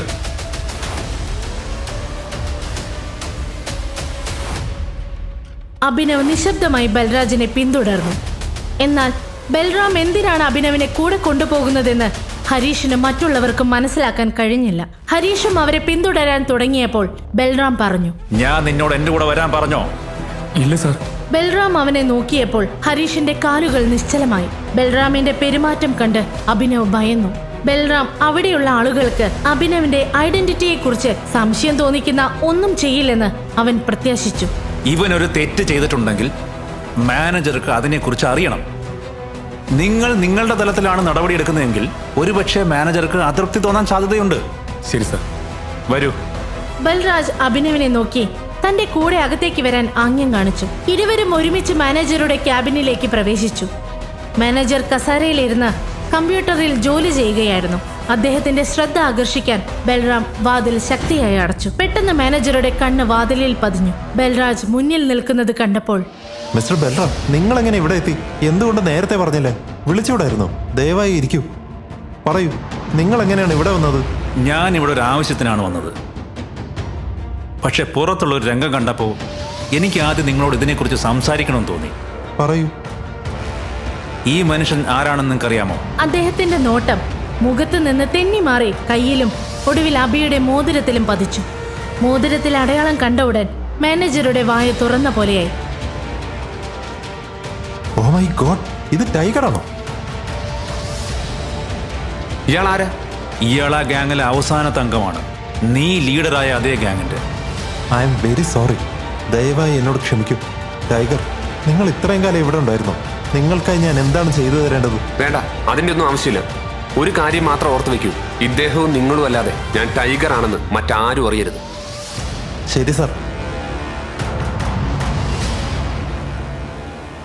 ടൈഗർ, നിങ്ങളെ കണ്ടതിൽ സന്തോഷമുണ്ട്. നിങ്ങൾ ഇവിടെ ഉള്ളത് കൊണ്ട് തന്നെ തീർച്ചയായും നിങ്ങൾ ഞങ്ങളെ എല്ലാ പ്രശ്നങ്ങളിൽ നിന്നും രക്ഷിക്കുമെന്ന് ഞങ്ങൾക്ക് ഉറപ്പുണ്ട്. അതൊക്കെ ഇദ്ദേഹം ചെയ്തോളും. പക്ഷെ ആദ്യം നിങ്ങൾ നിങ്ങളുടെ സ്റ്റാഫിനെ ഒരു പാഠം പഠിപ്പിക്കണം. അഥവാ ഞാൻ എൻ്റെ വഴിക്കൊരു പാഠം പഠിപ്പിച്ച പിന്നെ എന്താണ് സംഭവിക്കുന്നതെന്ന് നിങ്ങൾക്കറിയാമല്ലോ. എന്തുപറ്റി? അവരെന്താ ചെയ്തത്? അഭിനവിന് സംഭവിച്ച കാര്യങ്ങളെല്ലാം അദ്ദേഹം മാനേജറോട് പറഞ്ഞു. ഇത് കേട്ടുടൻ അദ്ദേഹത്തിന് രക്തം തിളച്ചു. അവൻ എങ്ങനെ അതിന് ധൈര്യം വന്നു? ഞാൻ അവനൊരു പാഠം പഠിപ്പിക്കാം. അദ്ദേഹം ശരവേഗതയിൽ ഹരീഷിനോട് തന്റെ ക്യാബിനിലേക്ക് വരാൻ ആവശ്യപ്പെട്ടു. ഹരീഷ്, ഹരീഷ്, അകത്തേക്ക് വാ. ഇതിനിടയിൽ ഹരീഷ് അവിടെ എത്തി. നീ എന്താണ് ചെയ്തത്? അവൻ കൊണ്ടുവന്ന ചെക്ക് കീറിയത് ആരാണ്? സാർ, ഇവനൊരു ഡെലിവറി ബോയ് ആണ്. അവൻ ബാങ്കിൽ കൊണ്ടുവന്നത് ഒരു വ്യാജ ചെക്കായിരുന്നു. അവൻ എന്താണ് വിചാരിച്ചത്? ഇവിടെ ലോട്ടറി സിസ്റ്റം ആണെന്നോ? ഞാൻ കമ്പ്യൂട്ടറിൽ അവന്റെ ചെക്ക് വിവരങ്ങൾ പരിശോധിച്ചു. ഒരു ഡാറ്റയും ശരിയല്ലായിരുന്നു. നിനക്ക് ഉറപ്പാണോ? അതെ സർ. ഈ ഡെലിവറി ബോയ് കൊണ്ടുവന്ന ചെക്ക് ആരുടേതാണെന്ന് നിനക്കറിയാമോ? വിക്രം സാറിൻ്റെത്. എന്ത്? അതെ, നീ ഇയാളോട് ചെയ്തതൊക്കെ ശരി. പക്ഷെ നീ അദ്ദേഹത്തിന്റെ ചെക്കിനോട് ചെയ്തത് വിക്രം സാർ അറിഞ്ഞാൽ അദ്ദേഹം നിന്നെ എന്ത് ചെയ്യുമെന്ന് നിനക്ക് വല്ല ഊഹവുമുണ്ടോ? ചെക്ക് എവിടെ? സർ, ഇതാ. നിനക്കിതിന് എങ്ങനെ ധൈര്യം വന്നു? ഒരു കാര്യം ചെയ്യൂ, ഈ കീറിയ കഷ്ണങ്ങൾ ഓരോന്നായി നീ കൃത്യമായി പറക്കി വെക്ക്. എന്നിട്ട് പഴയ പോലെ ആക്ക്. സാർ എന്താ പറയുന്നേ? അതെ, ഈ ദൗത്യത്തിന് ശേഷം ഞാൻ നിന്നെ പുറത്താക്കുകയാണ്. You will be fired. Sir, പക്ഷെ ഞാൻ എന്താ ചെയ്തത്? നിന്നെ പിരിച്ചുവിടുമെന്ന് ഞാൻ പറഞ്ഞത് നീ കേട്ടു. പക്ഷെ അതിനു മുമ്പ് ഞാൻ പറഞ്ഞത് നീ കേട്ടില്ലേ? അത് വീണ്ടും കൃത്യമായി മടക്കി വെക്കണമെന്ന് അറിഞ്ഞിരുന്നെങ്കിൽ ഹരീഷ് ഇത്രയധികം ദേഷ്യപ്പെടില്ലായിരുന്നു. ഹരീഷ് മാനേജറെ നോക്കി. ഈ ചെക്ക് വിക്രം സാറിൻ്റെതാണ്. ഇത് കൃത്യമായി അടുക്കി വെക്കണം. അതിലെന്തെങ്കിലും വീഴ്ച നീ വരുത്തിയ ചവിട്ടി നിന്റെ നട്ടല് ഞാൻ ഓടിക്കും. പിന്നെ ലോകത്തെ ഒരു ബാങ്കിലും നിനക്ക് പിന്നെ ജോലി ചെയ്യാൻ കഴിയില്ല. ഇറങ്ങിപ്പോടാ. ഭയന്നു പോയ ഹരീഷ് അഭിനവിനെ നോക്കി. വിക്രം കൊടുത്ത ചെക്കിന്റെ കാര്യത്തിലും മാനേജറുടെ ഭാഷയിലും ഹരീഷ് എന്താണ് സംഭവിക്കുന്നതെന്ന് മനസ്സിലാവാതെ അവിടെ നിന്നും പോയി. എന്നിട്ട് അവൻ ചെക്കിന്റെ കഷ്ണങ്ങൾ മടക്കാൻ തുടങ്ങി. തന്റെ പരാതിയുമായി മാനേജറുടെ അടുത്തേക്ക് വന്നത് നന്നായെന്ന് അഭിനവിനുള്ളിൽ തോന്നി. എന്നാൽ ഹരീഷ് ഇതുപോലെ എത്രയോ പേരോട് മോശമായി പെരുമാറിയിട്ടുണ്ടാവാം. മറുവശത്ത് ബൽറാമും അദ്ദേഹത്തിന്റെ മാനേജറും എന്തുകൊണ്ടാണ് ഒരു ഡെലിവറി ബോയിയെ ഒരു ഭിക്ഷക്കാരനെ സഹായിക്കുന്നതെന്ന് ഹരീഷിന് മനസ്സിലാക്കാൻ കഴിഞ്ഞില്ല. ഒടുവിൽ ഹരീഷ് വളരെ കഷ്ടപ്പെട്ട് ചെക്ക് മടക്കി. I am really very sorry. എന്നാലും ടൈഗർ, ഇത്രയും വർഷം നിങ്ങൾ എവിടെയായിരുന്നു? ആദ്യം നിങ്ങളിത് പറയൂ. എന്റെ അച്ഛനുമായി നിങ്ങൾക്ക് എങ്ങനെയാണ് ബന്ധം? ഞാൻ അദ്ദേഹത്തിന്റെ ടീമിലെ ഒരു അംഗമാണ്. ശ്രദ്ധിക്ക്, ടൈഗർ തിരിച്ചെത്തിയിരിക്കുന്നു. പക്ഷെ ലീഡറിന്റെ വരവിനെ കുറിച്ച് ആരും അറിയരുത്, ഇല്ലെങ്കിൽ കളി മാറും. ബൽറാം സാർ പറഞ്ഞത് ശരിയാണ്. ഞങ്ങൾ സിംഹങ്ങൾക്കിടയിൽ ഒരു ഒളിഞ്ഞു നിൽക്കുന്ന ഒരു മറയുണ്ട്. അത് നമ്മുടെ ശത്രുക്കൾക്ക് എല്ലാ വിവരങ്ങളും നൽകും. അതുകൊണ്ട് നമ്മൾ തീർച്ചയായും ശ്രദ്ധിക്കണം ടൈഗർ. നിങ്ങൾ എന്താണ് ഉദ്ദേശിക്കുന്നത്? ഒറ്റുകാരനോ? അതെ, ഇതിനെക്കുറിച്ച് ലീഡർ നിങ്ങളോട് വിശദമായി പറയും. അതുവരെ ഈ മറയിൽ നിന്ന് പുറത്തിറങ്ങരുത്, ഇരുട്ടി തന്നെ നിൽക്കണം. ആ സമയം നിങ്ങളുടെ അച്ഛന്റെ, അതായത് ഞങ്ങളുടെ സഞ്ജയന്റെ കൊലയാളിയെ കുറിച്ച് ഞങ്ങളോട് പറയൂ. കൂടാതെ ഈ ചെന്നായെക്കുറിച്ചും. അഭിനവിന്റെ മനസ്സിൽ ഒരൊറ്റ പേരേ ഉണ്ടായിരുന്നുള്ളൂ, ഡേവിഡ്. റാണ സഞ്ജയനെ ചതിച്ചതുപോലെ ഡേവിഡും അവന്റെ അച്ഛന്റെ പാത പിന്തുടരുമെന്ന് അഭിനവന് ഉറപ്പായിരുന്നു. റാണയെ സ്വന്തമായി കരുതിയ ഈ ആളുകളെക്കുറിച്ച് അവന് മനസ്സിലാക്കാൻ കഴിയുന്നില്ലായിരുന്നു. ഈ കൂട്ടത്തിൽ ഇനി ആരെയാണ് കാണാനുള്ളത്?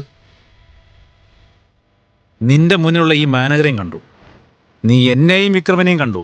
അമർ, സുൽത്താൻ, അലീന, ഇവരാണ് ബാക്കിയുള്ള 3 പേർ. അലീന? ഞങ്ങളുടെ ഗ്രൂപ്പിൽ ഒരു പെൺകുട്ടിയുണ്ടോ? അതെ, ഇതിനു മുമ്പ് അവളുടെ അമ്മായിയായിരുന്നു ഈ സ്ഥാനത്ത്. 1 വർഷം മുമ്പ് അവർ മരിച്ചു. അതുകൊണ്ട് അലീന അവരുടെ സ്ഥാനം ഏറ്റെടുത്തു. അവൾ വെറുമൊരു പെൺകുട്ടിയല്ല, അവൾ തീയാണ്, ജ്വലിക്കുന്ന തീ. അവളൊരു കൊടുങ്കാറ്റാണ്. അലീനെ പോലൊരു പെൺകുട്ടിയെ ഞാൻ എൻ്റെ ജീവിതത്തിൽ കണ്ടിട്ടില്ല. രൂപം, ബുദ്ധി, ആറ്റിറ്റ്യൂഡ്, ഇവയെല്ലാം അവൾക്കുണ്ട്. എനിക്കൊന്നും മനസ്സിലാവുന്നില്ല. അവൾ വാശിക്കാരിയാണ്. എന്റെ വാശിയേക്കാൾ കുറവാണ് അവളുടെ വാശിയെന്ന് തോന്നുന്നു. ഞങ്ങളുടെ ഗ്രൂപ്പിലെ ഒരേ ഒരു പെൺകുട്ടിയാണ് അവൾ എന്ന് പറയാം. പക്ഷേ അവളെ പറഞ്ഞു മനസ്സിലാക്കാൻ ഞങ്ങൾക്കാർക്കും കഴിയില്ല. ഇത് കേട്ട ഉടൻ എവിടേക്കാണ് ബൽറാം സംസാരിച്ചു വരുന്നതെന്ന് അഭിനവിന് മനസ്സിലായി. താനാണ് ടൈഗർ എന്ന് അലീനയെ ബോധ്യപ്പെടുത്തുക, അത് അഭിനവിന് ബുദ്ധിമുട്ടുള്ള കാര്യമായിരിക്കും. എന്നിട്ടും ഈ വെല്ലുവിളി ഏറ്റെടുക്കുന്നത് അഭിനവ് ആസ്വദിക്കുകയായിരുന്നു.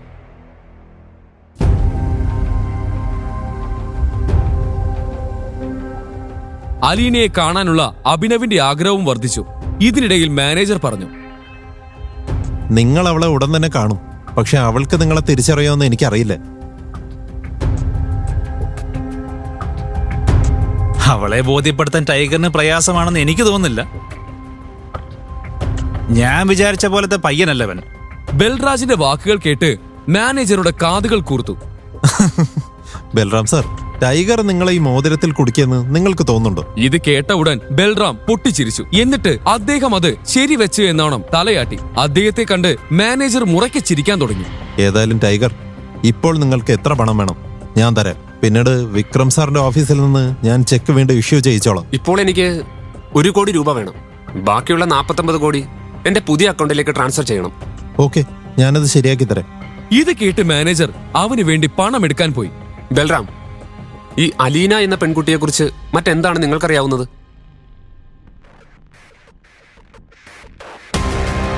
എനിക്കെല്ലാം അറിയാം, പക്ഷെ നിങ്ങൾ ഉദ്ദേശിക്കുന്ന പോലെയൊന്നുമല്ല. ഇല്ല, ഞാൻ ഉദ്ദേശിച്ചത് ബൽറാം, നിങ്ങൾക്ക് ഞാൻ എന്താ ഉദ്ദേശിച്ചതെന്ന് അറിയാമല്ലോ. അതെ അതെ, നിങ്ങൾ ഉദ്ദേശിച്ചത് എനിക്കറിയാം. അവൾക്ക് ദേഷ്യം വരാനോ അല്ലെങ്കിൽ സ്വയം ദേഷ്യപ്പെടാനോ അവസരം കൊടുക്കരുത്. ഒരു പട്ടിയെ പോലെ അവളുടെ പിന്നാലെ നടക്കരുത്. ഒട്ടും തമാശ പറയരുത്. തമാശ പറയുന്നവരെ അവൾ കൊല്ലും. ഏതായാലും ടൈഗർ, നിങ്ങൾക്കിപ്പോൾ ഒരു കാറ് വേണം. ഞാൻ എൻ്റെ മാനേജറോട് പറയാം. നിങ്ങൾ ഇവിടുന്ന് നേരെ ഗ്ലോ മോട്ടേഴ്സിലേക്ക് പോകൂ. അവിടെ ഒരു കാറ് നിങ്ങൾക്കായി കാത്തിരിക്കുന്നുണ്ടാവും. ഞാൻ ഇപ്പം തന്നെ പണം നൽകുകയാണ്. നിങ്ങൾക്ക് തോന്നുമ്പോൾ എനിക്ക് ഇരട്ടിയെ തിരിച്ചെന്നാൽ മതി.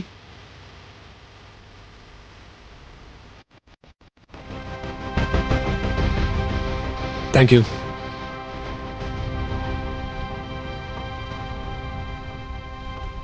അവൻ ബാങ്കിൽ നിന്നും പണമെടുത്തു. എന്നാൽ ആ തിരക്കിൽ ബൽറാം തനിക്ക് വേണ്ടി ഏത് കാറാണ് ബുക്ക് ചെയ്തതെന്ന് ചോദിക്കാൻ അവൻ മറന്നു.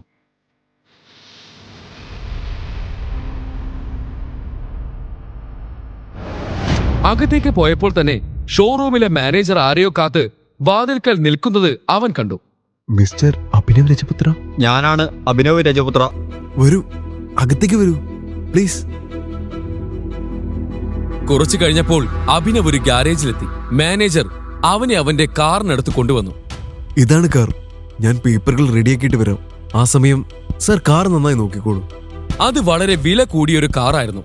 ആരും അഭിനവിനെ കാറിന്റെ പേരിൽ സംശയിക്കാതിരിക്കാൻ ബൽറാം അത് മനഃപൂർവ്വം പഴയതാക്കിയതായിരുന്നു. എന്നാൽ കാറിന്റെ ഉൾവശം കണ്ടപ്പോൾ അഭിനവിന് വളരെ സന്തോഷം തോന്നി.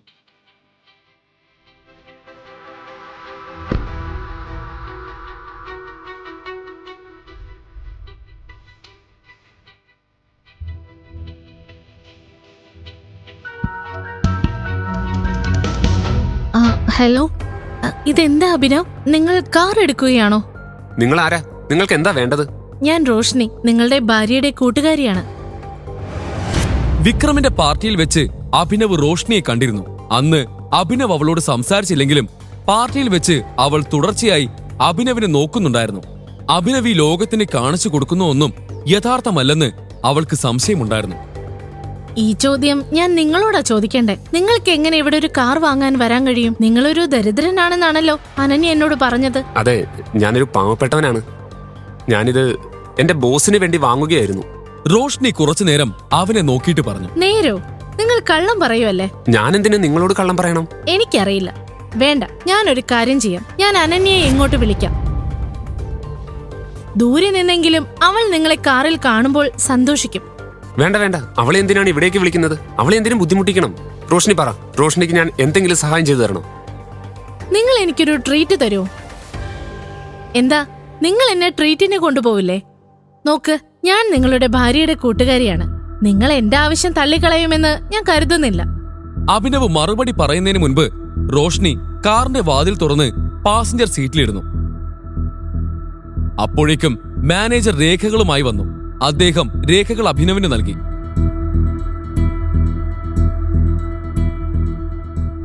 അഭിനവും ഡ്രൈവിംഗ് സീറ്റിലിരുന്നു. റോഷ്നി ഒരു സമ്പന്ന കുടുംബത്തിൽ നിന്നാണ് വരുന്നതെന്ന് അവൻ അറിയാമായിരുന്നു. ഈ സാഹചര്യത്തിൽ അവൻ അവളെ വിക്രമിന്റെ ഹോട്ടലിലേക്കാണ് കൊണ്ടുപോയത്. വഴിയിലുടനീളം ചഹദ് അഭിനവിനെ തന്നെ നോക്കിക്കൊണ്ടിരുന്നു. അവൾക്ക് തന്നിൽ നിന്ന് എന്താണ് വേണ്ടതെന്ന് അഭിനവിന് മനസ്സിലാക്കാൻ കഴിഞ്ഞില്ല. വിക്രമിന്റെ ഹോട്ടലിന്റെ താഴെ അഭിനവിന്റെ കാർ പാർക്ക് ചെയ്തു. ബിസിനസ്സിൽ ഈ വിക്രം ആരെ അനുസരിക്കില്ല, മനസ്സിലായോ? ശരി, ഞാൻ നിങ്ങളെ പിന്നെ വിളിക്കാം ടൈഗർ.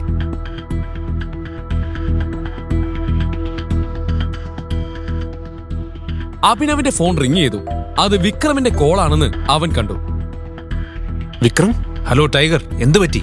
എന്റെ ഓഫീസിന് താഴെ നിങ്ങളുടെ കാറ് വരുന്നത് ഞാൻ കണ്ടു. എല്ലാം ഓക്കെ അല്ലേ? യെസ് യെസ്, സത്യത്തിൽ ഞാൻ ഹോട്ടലിൽ ഒരാളുമായി ലഞ്ച് കഴിക്കാൻ വന്നതാണ്. അത് ഞാൻ കണ്ടു. നിങ്ങളൊരു കാര്യം ചെയ്യും, ആദ്യം എന്റെ ഓഫീസിലേക്ക് വരൂ.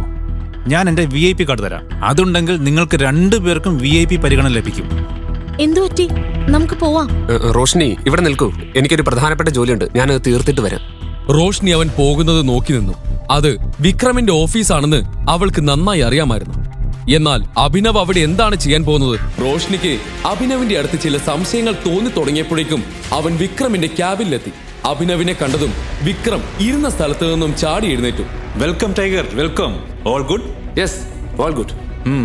ഇതാണ് VIP card. Have fun. Thank you. അവൻ താഴേക്ക് ഇറങ്ങി വന്നു. ഈ സമയം റോഷ്നി ഹോട്ടലിന്റെ പുറത്ത് നിൽക്കുകയായിരുന്നു. പോകാമോ? 2 പേരും ഹോട്ടലിന്റെ അകത്തേക്ക് കയറി. അതിനുശേഷം അവിടെ ഒരു ടേബിളിന്റെ അടുത്തിരുന്നു. അഭിനവാണെങ്കിൽ റോഷ്നിയെ നോക്കുന്നത് പോലുമില്ലായിരുന്നു. എന്നാൽ റോഷ്നി അഭിനവിനെ നോക്കിക്കൊണ്ടിരുന്നു. എന്തു പറ്റി? എല്ലാം ഓക്കെ അല്ലേ? എല്ലാം ഓക്കെയാണ്.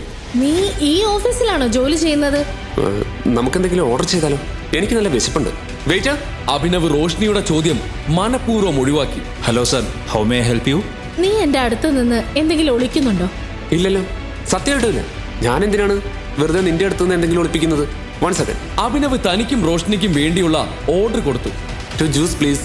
നീ എന്ത് ജോലിയാ ചെയ്യുന്നത്? ഞാനൊരു പ്രൈവറ്റ് ലിമിറ്റഡ് കമ്പനിയിൽ ചെറിയൊരു ജോലി ചെയ്യുന്നു. ഇത് വിക്രം സാറിന്റെ കമ്പനി അല്ലേ? ആ അതെ. Hello gorgeous, you are so beautiful. എങ്ങോട്ട് വരണ്ടെന്നാ വിചാരിച്ചത്, പക്ഷെ എന്റെ മനസ്സ് അനുവദിച്ചില്ല. ഞാൻ നിനക്കൊരു കിടിലൻ ട്രീറ്റ് ഓഫർ ചെയ്യട്ടെ. അവന്റെ മുഖത്ത് വഷളത്ത് നിറഞ്ഞ ഒരു നോട്ടമുണ്ടായിരുന്നു. റോഷ്നിക്ക് അവന്റെ ഉദ്ദേശം മനസ്സിലായി. റോഷ്നിക്ക് മാത്രമല്ല, അഭിനവിനും മനസ്സിലായി. നിനക്ക് കണ്ടൂടെ? Already she's in a date with me. ആണോ? ഞാൻ കരുതി നീ ഇവളുടെ കുഞ്ഞനുജനാണെന്ന്. നീ ഇവളുടെ കൂടെ ഡേറ്റിന് വന്നതാണെന്ന് പറഞ്ഞ സ്ഥിതിക്ക് സ്നേഹത്തോടൊന്ന് പറയട്ടെ, ഇറങ്ങി പോടാ ഇവിടുന്ന്. അഭിനവ് കുറച്ചു നേരം മിണ്ടാതിരുന്നു. ഇവൻ എവിടെ വരെ പോകുമെന്ന് അവൻ അറിയണമായിരുന്നു. അപ്പോഴേക്കും റോഷ്നിയുടെ അടുത്തേക്ക് വന്ന് അവൻ പറഞ്ഞു, നിന്റെ സൗന്ദര്യം കണ്ടാലറിയാം നീ ഏതോ നല്ല കുടുംബത്തിൽ നിന്നുള്ളതാണെന്ന്. നീ ഇവനെ പോലുള്ളവന്മാരുടെ കൂടെ ഡേറ്റിന് വരാൻ പാടില്ലായിരുന്നു. Standard is important, right? നിന്നോട് അഭിപ്രായം ആരെങ്കിലും ചോദിച്ചോ? പോടാ ഇറങ്ങി. നീ എൻ്റെ കൂടെ വാ. ട്രസ്റ്റ് മീ, നിനക്ക് ഒരു പ്രശ്നം ഉണ്ടാകില്ല. I would say you don't deserve such a down market boys. ജനിച്ച ഉടനെ ഉപേക്ഷിച്ച ലവലാതി. അഭിനവിന് ഇത് കേട്ടപ്പോൾ സഹിക്കാനായില്ല. അവൻ എല്ലാ അതിരുകളും ലംഘിച്ചിരുന്നു. എന്താ നീ പറഞ്ഞത്? എന്തൊക്കെ പറഞ്ഞതിന് അവൻ ശരിക്കും വാങ്ങിച്ചു. അഭിനവ് മറ്റെന്തും സഹിക്കും, പക്ഷേ അച്ഛനെ കുറിച്ച് മോശമായ ഒരു വാക്ക് പോലും സഹിക്കില്ല. നീ എന്താ പറഞ്ഞത്? ജനിപ്പിച്ച ഉടൻ അച്ഛൻ ഉപേക്ഷിച്ചവനല്ലേ? നിന്റെ അച്ഛൻ എന്താണ് നിന്നെ പഠിപ്പിച്ചത്? അവൻ അഭിനവിനെ എന്തൊക്കെയോ ചെയ്യണമെന്നുണ്ടായിരുന്നുവെങ്കിലും അവന്റെ വായിൽ നിന്നും ഒരക്ഷരം പുറത്തു വന്നില്ല. അവന്റെ മുഖത്ത് പേടി നിറഞ്ഞിരുന്നു. എന്താ ഇവിടെ നടക്കുന്നേ? ഇതൊരു റെപ്യൂട്ടഡ് ഹോട്ടലാണ്, മീൻചന്തയല്ല. മാനേജർ, ഇങ്ങനെയുള്ളവന്മാരൊക്കെയാണോ ഈ ഹോട്ടലിൽ കയറി ഇറങ്ങുന്നത്? അവനെ കുറിച്ച് അധികം അടിച്ചതായിട്ട് അഭിനവനും തോന്നി. കണ്ടില്ല എന്നെ അടിച്ചത്? മൂക്കും മുഖവും എല്ലാം ഇടിച്ചില്ലാതാക്കി. മാനേജർ ആദ്യം അവനെ നോക്കി, അത് കഴിഞ്ഞ് അഭിനവിനെ നോക്കി. അഭിനവ് എന്തെങ്കിലും പറയുന്നതിന് മുൻപ് മാനേജർ തന്നെ പറഞ്ഞു, ഞങ്ങളുടെ VIP കസ്റ്റമറിനെ ഉപദ്രവിക്കാൻ നിനക്ക് എങ്ങനെ ധൈര്യം വന്നു? ഇവൻ ഞങ്ങളെയാണ് ശല്യം ചെയ്തുകൊണ്ടിരുന്നത്. ഇവന്റെ അടുത്ത് എത്ര തവണ വേണ്ട എന്ന് പറഞ്ഞു എന്നറിയാമോ? എന്നിട്ട് അവൻ പിന്മാറിയില്ല. അപ്പൊ പിന്നെ ഇതിന്റെ കൂടെ എന്റെ അച്ഛനെ പറ്റി മോശമായ കാര്യങ്ങളാണ് പറഞ്ഞത്. ഈ കേട്ടത് ശരിയാണോ? കള്ളം, പച്ച കള്ളം. അല്ല, ഈ നിസാര കാര്യത്തിനാണോ നിങ്ങൾ ഇദ്ദേഹത്തെ ഉപദ്രവിച്ചത്? എന്തൊക്കെയാണെങ്കിലും ശരി, നിങ്ങൾ ഇദ്ദേഹത്തോട് മാപ്പ് പറയണം. മാപ്പ് പറയണോ? ഞാൻ ഇവനോടോ? ഇവൻ എന്നോടും എന്റെ ഫ്രണ്ടിനോടും മാപ്പ് ഇങ്ങോട്ട് പറയണം. പറയടാ മാപ്പ്. എടാ നാറി, വാ അടച്ച് മാപ്പ് പറയടാ. നിനക്കറിയില്ല ഞാൻ ആരാണെന്ന്. എന്നോട് മാപ്പ് ചോദിക്കാതെ നിനക്ക് ഇവിടെ നിന്ന് പുറത്തു പോകാൻ പറ്റില്ല. പ്രശ്നങ്ങൾ കൈവിട്ട് പോയിക്കൊണ്ടിരുന്നു. ഇതിനിടയിൽ റോഷ്നി ഇടയിൽ കയറി മാനേജറിനോട് സംസാരിച്ചു. പ്രശ്നം അഭിനവന്റെ അടുത്തല്ല, ദാ ഇവന്റെ അടുത്താ. ഇവനാണ് എന്നെ ശല്യം ചെയ്യാൻ വന്നത്. ഞങ്ങൾ രണ്ടുപേരും ഇവിടെ ലഞ്ച് കഴിക്കാൻ വന്നതാണ്. അതിപ്പോ എന്തായാലും ശരി, ഇദ്ദേഹം മാപ്പ് ചോദിച്ചേ പറ്റൂ. മാനേജർ ഇങ്ങനെ പറയുന്നത് എന്തുകൊണ്ടാണെന്ന് അഭിനവിന് മനസ്സിലായി. അയാൾ അഭിനവിനെ അവന്റെ വസ്ത്രം കണ്ട് ജഡ്ജ് ചെയ്ത് കഴിഞ്ഞിരുന്നു. തന്റെ മുന്നിൽ മറ്റു വഴികളില്ല എന്ന് തിരിച്ചറിഞ്ഞപ്പോൾ അഭിനവ് പോക്കറ്റിൽ നിന്നും വിക്രമിന്റെ കാർഡ് പുറത്തെടുത്തു. അത് മാനേജർക്ക് നീട്ടി. തനിക്കറിയാമോ ഈ കാർഡ് എനിക്ക് ആരാണ് തന്നതെന്ന്? ഇതിൽ എഴുതിയത് വായിച്ചതിന് ശേഷം താനൊരു തീരുമാനം എടുത്തോളൂ. മാനേജർ അഭിനവിന്റെ കാർഡ് വാങ്ങിച്ചതിന് ശേഷം അത് സൂക്ഷിച്ചു നോക്കി. കാർഡിൽ എഴുതിയിരിക്കുന്ന പേര് കണ്ടതും അയാളുടെ കണ്ണുകൾ തള്ളിപ്പോയി. അഭിനവിന്റെ കയ്യിൽ വിക്രമിന്റെ കാർഡ് ഉണ്ടെങ്കിൽ അതിനർത്ഥം വിക്രമും അഭിനവും പരിചയക്കാരാണെന്നാണ്. പെൺകുട്ടികളോട് സംസാരിക്കുന്നതിന് മുമ്പ് വീട്ടിൽ പോയി അമ്മയോട് ചോദിച്ചു പഠിക്കേ എങ്ങനെയാണ് അവരോട് പെരുമാറേണ്ടതെന്ന്. വാ പോകാം. അഭിനവ് റോഷ്നിയെയും തന്റെ കൂടെ കൂട്ടി അവിടെ നിന്നും പുറത്തേക്ക് പോയി. രണ്ടുപേരും കാറിൽ പോയിക്കൊണ്ടിരുന്നു. എന്നാൽ പരസ്പരം ഒന്നും സംസാരിച്ചില്ല. ഇതെല്ലാം സംഭവിച്ചത് കണ്ടിട്ട് റോഷ്നി മനസ്സിൽ എന്തായിരിക്കും ചിന്തിച്ചിട്ടുണ്ടാവുക എന്ന് അവൻ അറിയണമായിരുന്നു. എന്നാൽ കൂടുതൽ എന്തെങ്കിലും ചോദിച്ച് അവൾക്ക് സംശയമുണ്ടാക്കാൻ അവൻ ആഗ്രഹിച്ചില്ല. നീ ഓക്കെ അല്ലേ? സോറി, നിന്റെ മൂഡും ഇന്നത്തെ ലഞ്ചും നശിപ്പിച്ചതിന്. നീ ഓക്കെ ആണെങ്കിൽ നമുക്ക് വേറെ എവിടെയെങ്കിലും പോയി ആഹാരം കഴിക്കാം. ഓക്കെ, ഞാൻ ഇന്ന് മുഴുവൻ ഫ്രീയാ. അവൾ പറഞ്ഞത് കേട്ട അഭിനവ് കാർ മറ്റൊരു ഹോട്ടലിന്റെ മുന്നിലേക്ക് തിരിച്ചു. ആ ഹോട്ടലിന്റെ മുന്നിൽ കാർ നിർത്തി അവർ പുറത്തേക്ക് ഇറങ്ങി. ഹോട്ടലിന്റെ പേര് വായിച്ചതിന് ശേഷം റോഷ്നിയെയും കൊണ്ട് അവൻ അകത്തേക്ക് കയറി. ഈ ഹോട്ടൽ ഡേവിഡ് തരങ്ങന്റേതാണെന്ന് അഭിനവിന് മനസ്സിലായി. ഹോട്ടലിനൊപ്പം ഡേവിഡ് വലിയൊരു മാഫിയ ബിസിനസ്സും നടത്തുന്നുണ്ട്. മാഫിയ ലോകത്ത് ടൈഗറിന്റെ പേര് എത്രത്തോളം വലുതാണോ അതുപോലെ വലുതാണ് ഡേവിഡ് തരകന്റെ പേര്. എത്ര ബിസിനസ്സും ആളുകളുമാണോ ടൈഗറിനടുത്തുള്ളത് അത്രയും തന്നെ ഡേവിഡ് തരകന്റെ കയ്യിലുമുണ്ട്. ഇരു സംഘങ്ങൾക്കുമിടയിൽ പല ഭിന്നതകളുമുണ്ട്. ഇന്ന് ഡേവിഡിനെ കാണേണ്ടി വരുമോ എന്ന സംശയം അഭിനവിന്റെ മനസ്സിലുണ്ടായിരുന്നു. അപ്പോ എന്റെ അടുത്ത് നീ നിന്നെ കുറിച്ചൊന്നും പറയില്ലെന്ന് ഡിസൈഡ് ചെയ്ത് കഴിഞ്ഞല്ലേ? എന്തിനെ കുറിച്ചാ? അഭിനവിന് മനസ്സിലായി റോഷ്നിയുടെ ഉള്ളിൽ ഈ സംശയങ്ങൾ കറങ്ങുന്നത് എന്തുകൊണ്ടാണെന്ന്. എന്തുവാടോ ഒളിപ്പിച്ചു വെക്കാൻ ഇതിന് മാത്രം എന്ത് രഹസ്യം ഉള്ളത്? അല്ല, നിനക്ക് എന്താ അറിയേണ്ടത്? നീയുമായിട്ട് സംസാരിക്കുമ്പോ നിന്നെ കുറിച്ചല്ലേ എനിക്ക് അറിയണ്ടേ? അല്ല, അതിന് നിന്റെ അടുത്ത് പറയാൻ മാത്രം എന്റെ കയ്യിൽ ഒന്നുമില്ല. ഇതും പറഞ്ഞ് റോഷ്നിയുടെ അടുത്ത് നിന്ന് രക്ഷപ്പെടാൻ അവൻ അങ്ങോട്ടും ഇങ്ങോട്ടും നോക്കാൻ തുടങ്ങി. ഡേവിഡ് സാർ, ഇനി ഈ സിറ്റിയിൽ മാത്രമല്ല ഇന്ത്യ മുഴുവൻ അറിയപ്പെടാൻ പോവുകയാണ്. അതെ, മാർക്കറ്റിൽ നിന്നും ടൈഗർ അപ്രത്യക്ഷമായതോടെ അവന്റെ പേരും ഇല്ലാതായി. തൊട്ടടുത്ത് നിൽക്കുന്നവർ പരസ്പരം സംസാരിച്ചു കൊണ്ടിരിക്കുന്നത് അഭിനവ് ശ്രദ്ധിക്കുന്നുണ്ടായിരുന്നു. അവർ ടൈഗറിനെ കുറിച്ച് ഇങ്ങനെയൊക്കെയുള്ള കാര്യങ്ങൾ സംസാരിക്കുന്നത് എന്തുകൊണ്ടാണെന്ന് മാത്രം അവന് മനസ്സിലായില്ല. അഭിനവേ പറയടോ, എന്റെ അടുത്ത് നിന്ന് എന്തെങ്കിലും ഒളിക്കുന്നുണ്ടോ? ഇല്ല, ഞാൻ എന്തിനാ വെറുതെ ഒളിപ്പിക്കുന്നത്? ടൈഗർ അപ്രത്യക്ഷനായിട്ടില്ല. ടൈഗർ ജീവനോടെയുണ്ട്. അവൻ വൈകാതെ തന്നെ തിരിച്ചു വരും. നിന്നോട് ഞാൻ പറഞ്ഞതല്ലേ ജോണിയെ അധികം കുടിക്കരുതെന്ന്. നിന്നെ കൊണ്ട് കൺട്രോൾ ചെയ്യാൻ പറ്റില്ല. ഓരോ മണ്ടത്തരം പറഞ്ഞുകൊണ്ടിരിക്കും. ഇവന്മാരുടെ ധൈര്യം കണ്ടില്ലേ? ഡേവിഡ് തരകന്റെ ഹോട്ടലിൽ ഇരുന്ന് ടൈഗറിനെ കുറിച്ച് പറയുന്നു. ഒന്നെങ്കിൽ ഫിറ്റ് ആയിരിക്കും, അല്ലെങ്കിൽ അതിന് മാത്രം ധൈര്യം കാണും. മണ്ടത്തരം പോലും. മണ്ടത്തരം നീയാണ് പറയുന്നത്. ടൈഗറിനെ ഡേവിഡ് തരകനുമായിട്ട് കമ്പയർ ചെയ്യുന്നു. വിസ്കിയും നാടൻ ചാരയുമായി എന്ത് താരതമ്യം? ഞാൻ പറയുകയാണ്, ടൈഗർ ജീവനോടെയുണ്ട്. He will return soon. Johnny പറയുന്ന വാക്കുകൾ കേട്ടപ്പോൾ അഭിനവ് ശരിക്കും ഞെട്ടി. ജോണി മദ്യത്തിന്റെ പുറത്ത് പറയുന്നതാണോ അതോ തെളിവുകളുടെ അടിസ്ഥാനത്തിൽ പറയുന്നതാണോ എന്ന് അവൻ അറിയണമായിരുന്നു. അഭിനവ്, നീ ഇപ്പൊ എന്താ പറഞ്ഞേ? നീ എന്റെ കൂട്ടുകാരിയോട് കള്ളം പറയുകയാണോ? ഏത് കൂട്ടുകാരി? അനന്യ. അനന്യ? ഇല്ല, ഞാൻ എന്തിനാണ് അവളോട് കള്ളം പറയുന്നത്? അങ്ങനെയൊന്നുമില്ല. പിന്നെ റോഷിനി, എനിക്ക് വളരെ പ്രധാനപ്പെട്ട ഒരു ജോലിയുണ്ട്. അതുകൊണ്ട് എനിക്ക് ഇപ്പോൾ തന്നെ പോകണം. നിനക്കറിയാലോ, ഞാൻ അനന്യയുടെ ഭർത്താവാണ്. വീട്ടിലെത്താൻ ഒരല്പം വൈകിയാൽ അവൾ എന്നെ കൊല്ലും. അവൾക്ക് സംശയം തുടങ്ങും. സംശയമോ? നിന്നെ കുറിച്ചോ? അവൾക്ക് നിന്നെ കാണുന്നത് പോലും ഇഷ്ടമല്ല. നിന്നെ കുറിച്ച് അവൾ ചിന്തിക്കുന്ന പോലുമില്ല. പിന്നെന്തിനാ അവൾക്ക് നിന്നെ സംശയം? അതെ, എനിക്കറിയാം. എങ്കിലും എനിക്കിപ്പോ പോയേ പറ്റൂ. ഞാൻ നിന്നെ വീട്ടിൽ വിടണോ? നമ്മൾ ഇനി എപ്പോഴാ കാണുക? ഇതിന് മറുപടി പറയാതെ റോഷ്നിക്കൊപ്പം അഭിനവ് ഹോട്ടലിൽ നിന്ന് പുറത്തിറങ്ങി.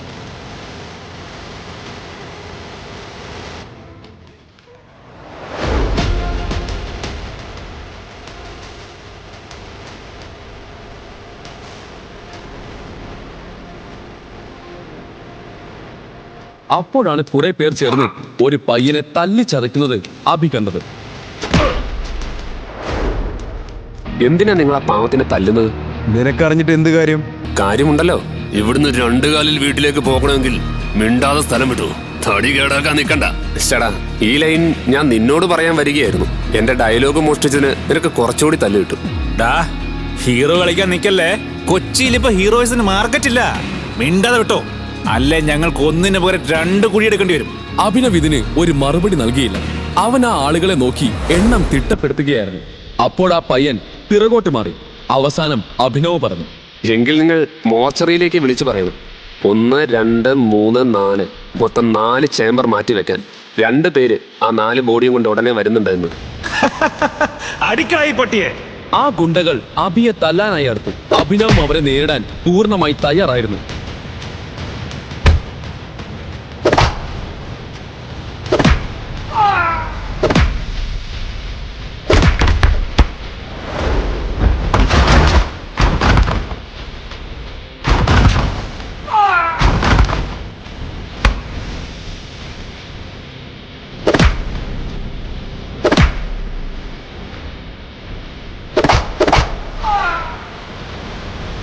നിമിഷങ്ങൾക്കകം അഭിനവ് അവിടുത്തെ അന്തരീക്ഷവും സമയവും മാറ്റിമറിച്ചു. അവന്റെ അടികൊണ്ട് ഒന്നിന് പുറകെ ഒന്നായി 4 ഗുണ്ടകളും നിലം പൊട്ടി. രക്ഷപ്പെടാൻ ഒരു സാധ്യതയുമില്ലെന്ന് കരുതി മരണത്തെ കൺമുന്നിൽ കണ്ടു നിന്നിരുന്ന ജോണി എന്നു പേരുള്ള ആ പയ്യൻ അഭിനവിന്റെ ഈ രൂപം കണ്ട് ഞെട്ടിപ്പോയിരുന്നു. അവനെ സംബന്ധിച്ച് അഭിനവ് ദൈവത്തിന് തുല്യനായിരുന്നു. അപ്പോൾ അവനെ രക്ഷിച്ച് അവിടെ നിന്നും കൊണ്ടുപോകാൻ തുടങ്ങിയപ്പോൾ ജോണി ചോദിച്ചു, ചേട്ടാ, നിങ്ങൾ ആരാ? എന്തിനാണ് നിങ്ങൾ എന്റെ ജീവൻ രക്ഷിച്ചത്? അഭിനവ് അവന് മറുപടി നൽകിയില്ല. അവൻ ആ പയ്യന്റെ കണ്ണുകളിലേക്ക് മാത്രം നോക്കി. അഭിനവിൽ നിന്നും ഉത്തരം അറിയാൻ അവൻ അക്ഷമനായിരുന്നു.